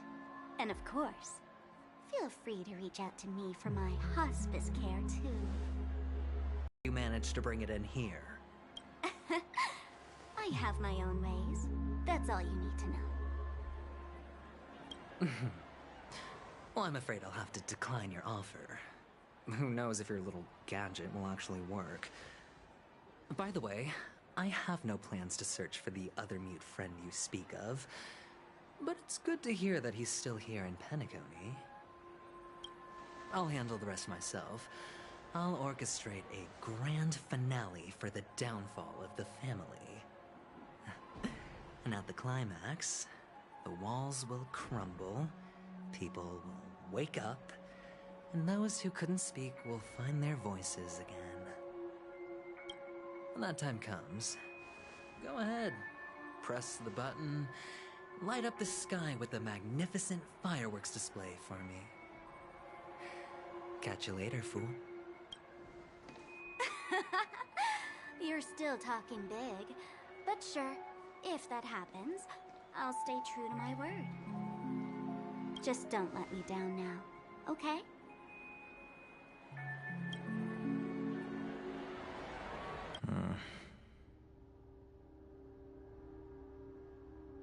So, number 35.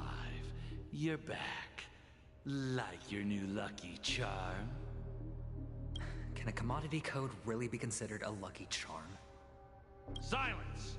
I didn't give you permission to speak, you Sigonian hound.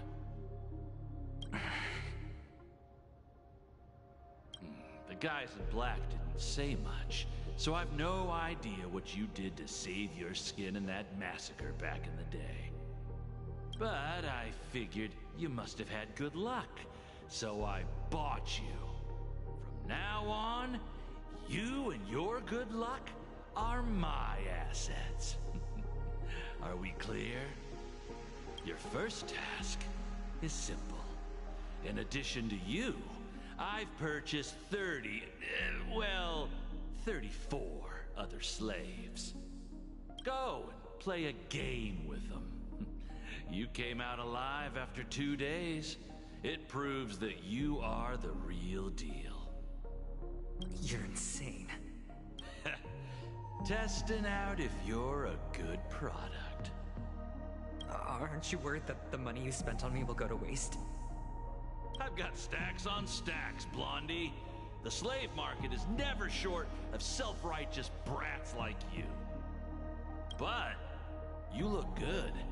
And that's why many customers are betting their fortunes on a scrawny brat like you. So go along now and don't let your master down.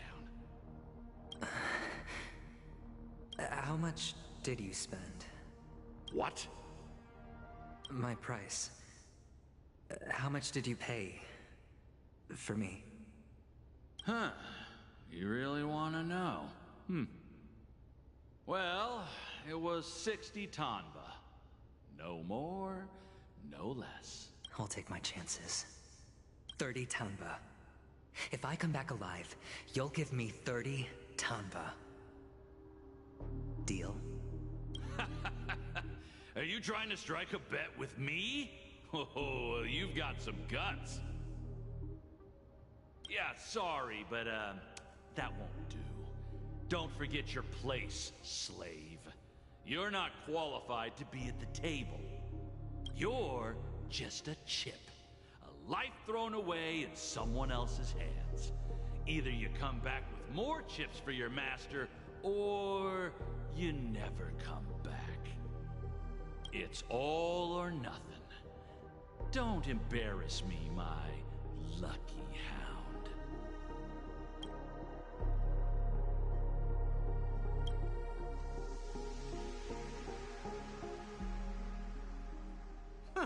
What brings you here, Gallagher? Some friends from the old days. Do you have a moment to spare, Siobhan? Oh, I have the whole day to spare. Ladies and gentlemen, welcome to Dream Jolt Hostelry. This bar offers a wide variety of drinks, but we draw the line at Soul Glad. Why settle for ordinary when you can experience extraordinary? We're dedicated to serving up nothing but pure joy and laughter. What would you like to drink? I'll whip it up for you. Oh, look! A lady as cool as Serval! Who's Serval? Will you, introduce me to her? Huh? Oops. Just spare them, my esteemed bartender. I'll take over the bar today. I'm getting up there in age, and I need some practice before I forget the skills that used to put food on my table. Where did you stash the ingredients? They're all under the counter. Since our guests have traveled from afar, shouldn't you whip up some special drinks? That's exactly what I had in mind. Hey, my friends, do me a favor. Go around the bar and bring me any ingredients you fancy. The discussion might take quite some time, so I'll prepare some customized, non-alcoholic drinks for you. In the bar? But aren't all the ingredients right there on the counter? Why, we're in a dream, my lovely lady. You can help yourself to anything if you wish for it. Comfort, hunger, confusion, or even boredom. It's all within reach, right at your fingertips. Oh, did you hear that? She just called me my lovely lady.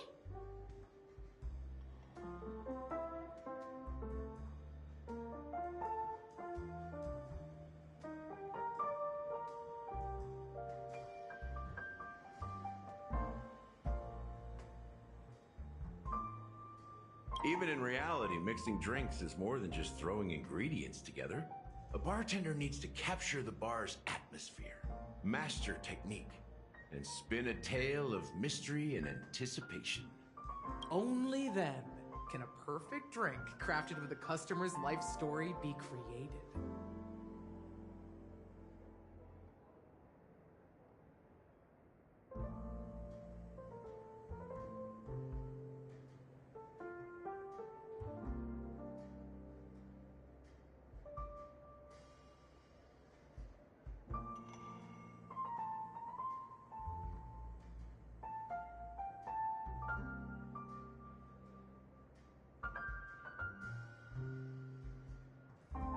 In other words, what you get from your drink is down to luck, so don't overthink it. Indecisiveness has no place when it comes to enjoyment.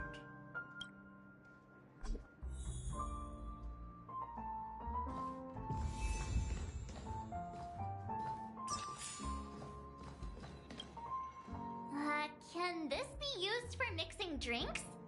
Oh, and there's a note underneath. Exchange with your precious things. Oh, what should we exchange for it? And who should we give our stuff to?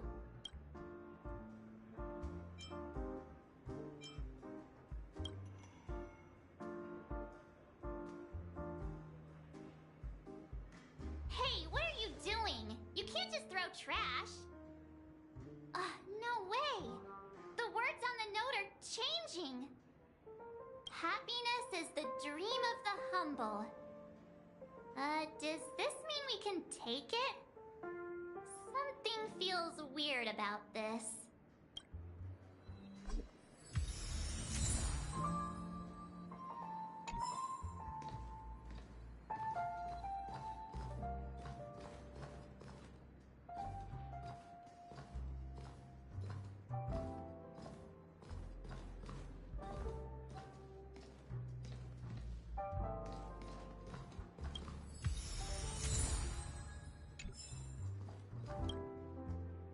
Hey, look at all these chips scattered everywhere.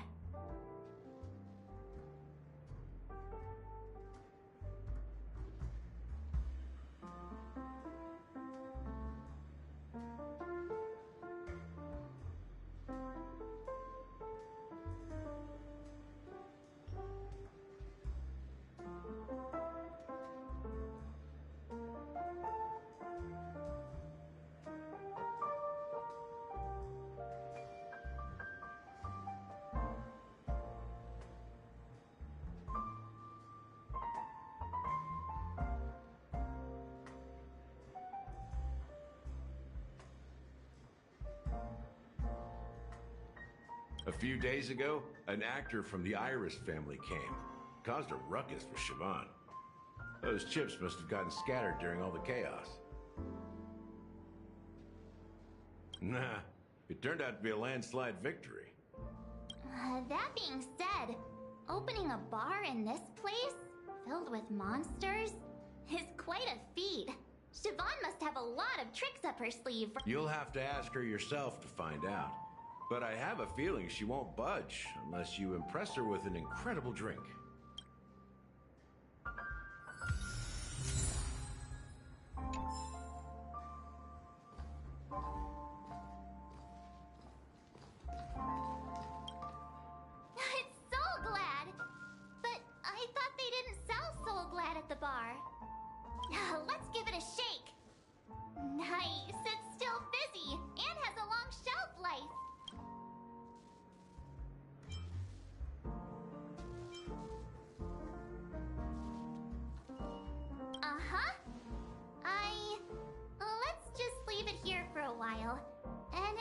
Why don't they sell Soul Glad in this bar? Did something happen? It's all about the bartender's pride. It wouldn't make sense for customers to come here and order drinks they can find anywhere else. That's the mindset I use when I brew my coffee.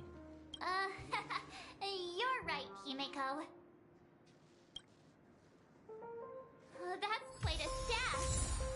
Not sure if it's enough. Stay out of my way. I'm looking for Siobhan. Uh-huh? What's all the commotion about? Haven't I made myself clear enough, Miss Amiki?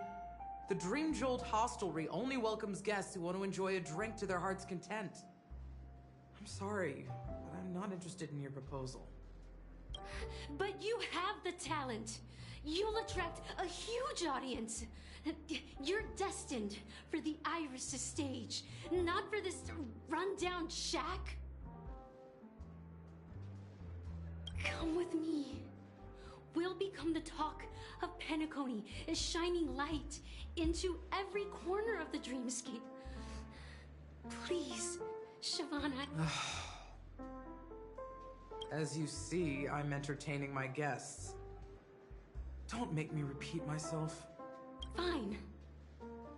If you don't come along, I'll just sit here and not go anywhere else. Give me a sparkling drink. Sweet. With extra ice. Just one moment. What's her deal? We can't discuss the case with other people hanging around the bar. Hey, can you do that clockwork trick of yours again? Time is running out. We need... Yeah, I'm counting on you.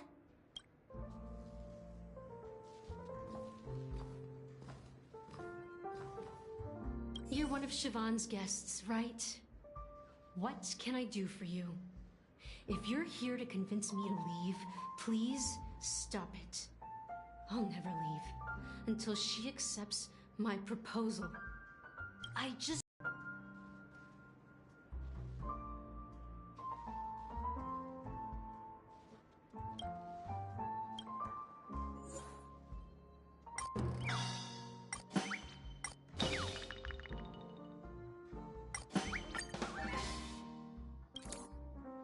I've seen it.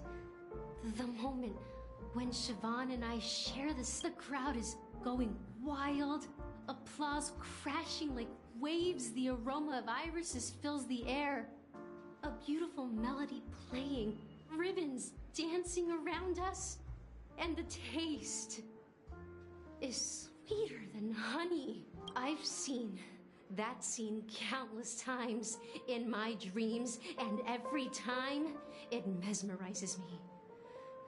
That's why I have to bring her back to that world, no matter what it takes.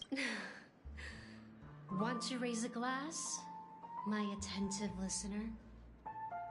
Let's consider it a toast to my far-fetched dream.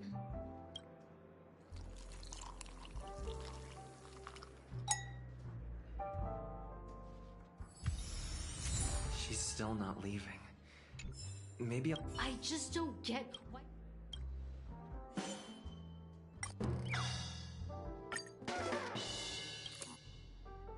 Those darn Irish jerks! They're the ones who forced Siobhan into hiding here, running this pesky bar. It's all their dirty scheming. I get it now. She's not leaving because she doesn't want to run into them again. I can help clear the way for her. I can do her a favor. I'll go back and write a letter to the Dream Master exposing the crimes committed by the Iris family. Siobhan will definitely... Things might get out of control if she gets any angrier. I just don't get why she won't...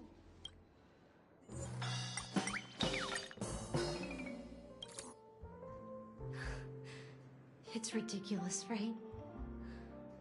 Our paths were never meant to cross, yet I'm still holding on to her. I'm too timid and shy, longing to shine but afraid of stepping into the spotlight. I need her guidance because I'll never be able to do anything alone. You don't know Siobhan's past, and you have no clue how radiant she used to be.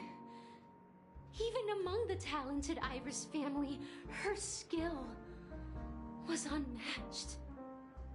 I know she probably thinks I'm just trying to ride her fame to get ahead. But all I want is for her to reclaim her place.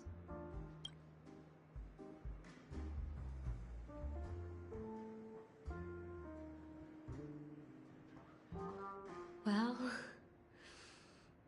talking to you has got me feeling a bit down. My thoughts are swirling, making my mind clear, and bringing tears to my eyes. Maybe I should find a place to reflect on what Siobhan truly means to me. Here's the payment for the drinks. Please, pass it on to her. I'm leaving now. Amaki has left? That's good for her. Radiant dreams may be enticing, but they're nothing more than dreams. Her drink is on the house. Please keep the money. When you're ready, go to Gallagher. I can tell he's itching to show off his skills.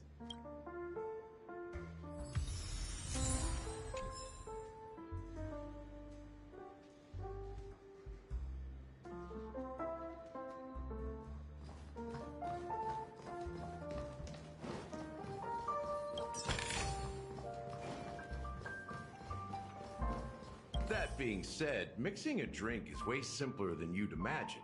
Just pick your... So, go ahead. Explore the bar and bring me any ingredients you prefer.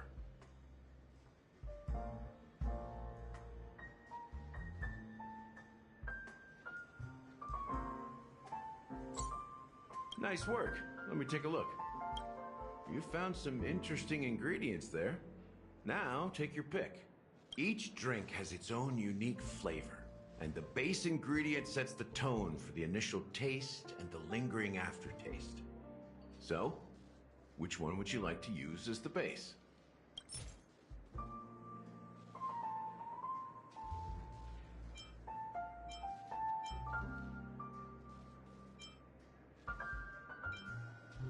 Sweeter than Susa juice and more bitter than dream syrup. Dream in a bottle. That's a metaphor for Penacony itself. Now that you've chosen the base, it's time to pick the adjunct. The ingredient that'll create a marvelous chemical reaction with the base. It should give an unforgettable taste without overpowering the main tone. So, what's your choice for the adjunct?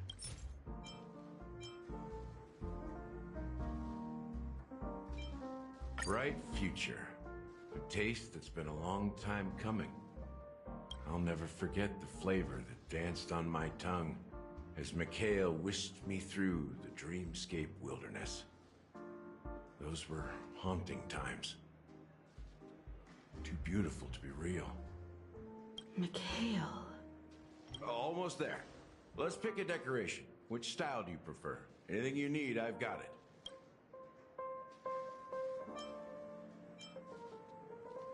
The IPC's favorite. Ambitious, aren't you? Well, it's done. Here's to you, lost sheep, with this glass of the Big Sleep. To the ghosts of the past. Well done, Gallagher. You're not over the hill yet. So, are you satisfied? Oh, the flavors! They're way more sophisticated than Soulglad. The richness and layers of these flavors are a masterpiece, especially with the adjuncts. I can taste the spicy and sour notes with a hint of sweetness. I'm not entirely sure what it all means. Maybe Mr. Gallagher can shed some light on it. Well, if you're expecting a profound answer, I'm afraid I'll disappoint you. The imagery it implies is pretty straightforward. It's just a glimpse of what this dream truly tastes like. Nothing more. Does this true taste have anything to do with that, Mikhail? Yeah, that name does sound familiar. When you got knocked out by that masked fool girl, I think I heard someone calling that name. Do you remember? I was right about you. You guys seem to know quite a bit. And now there's no reason to hide anything from you anymore.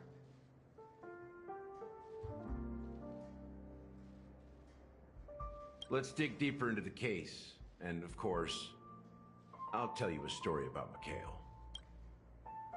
All right, let's start with what we know based on the clues the family has. It seems that Firefly isn't a local or an invited guest. In other words, she's a stowaway.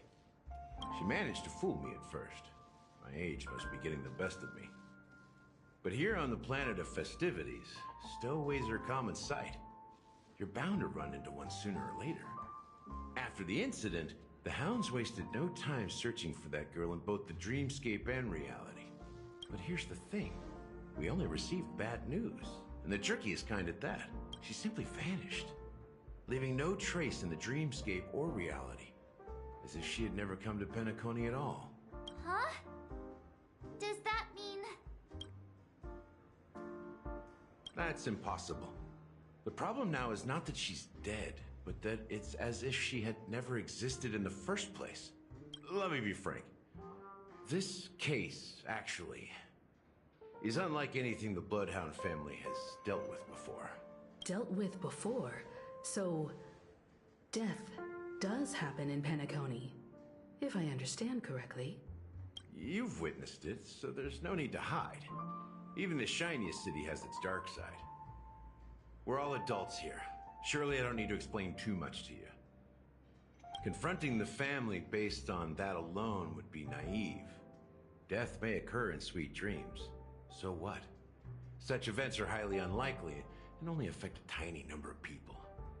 If you really want to delve deeper into this case, you need to understand the true problem with the family. I guess it's time to tell the story of that Mikhail. You're very perceptive. The Astral Express has received that music box too, right? Do you know the secrets it holds? There's a message. Witness the impossible in the realm of dreams. Find the legacy of the Watchmaker, father of Penacony, and thus the answer to the question, why does life slumber? That's the exact wording. Hey, why are you laughing? Wait, did you write it? It's quite poetic. No, but I'm the officer in charge of this case. how could I not know? I'm sure you must have noticed that this message didn't come from the family. You might have even guessed that the relationship between the family and the watchmaker isn't as close as it seems. That's just our speculation. Actually, it's hard to believe that the father of Penacony and its actual managers are at odds. Now I can assure you that your speculation is absolutely correct. The family has considered the watchmaker an enemy for a long time, but the hounds haven't been able to track him down, as he seems to be living only in the characters and stories he created. Let me ask you a question. Have you ever wondered why the family allowed the watchmaker to send out such a ridiculous message to the outside world, inviting you here and causing chaos? So, you want to seize this opportunity to expose the watchmaker? Well, now you understand why the Oak family authorized the Nameless to assist in the investigation, but kept you in the dark, right? Because the watchmaker is not the legend of the land of the dreams at all. He's the most shameful stain in the history of Penacony, and he's the root cause of all the anomalies in the dreamscape. You don't get it? Well, I mean, Mikhail, the betrayer of the family, he's the watchmaker.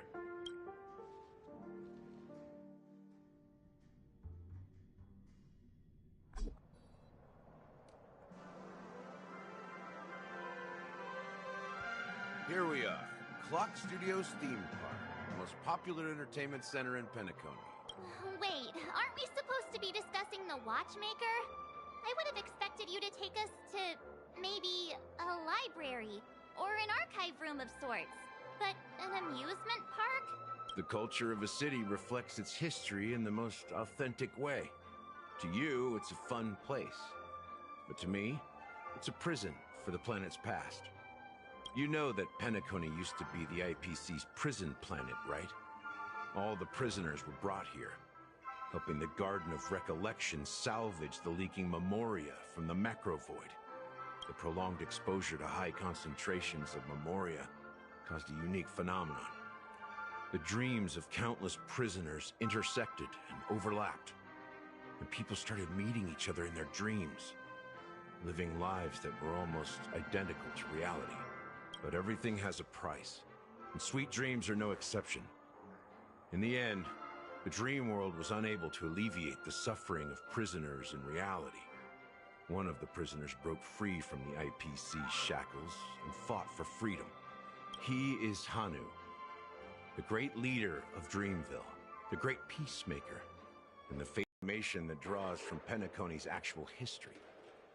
These characters not only exist in Dreamville, but also in the distant past. Once you realize this, you'll understand why we're here. There are so many members of the Bloodhound family around here. They just received a lockdown order, supposedly from Sunday himself. Who knows what it's for? When will you respond to my pleas again?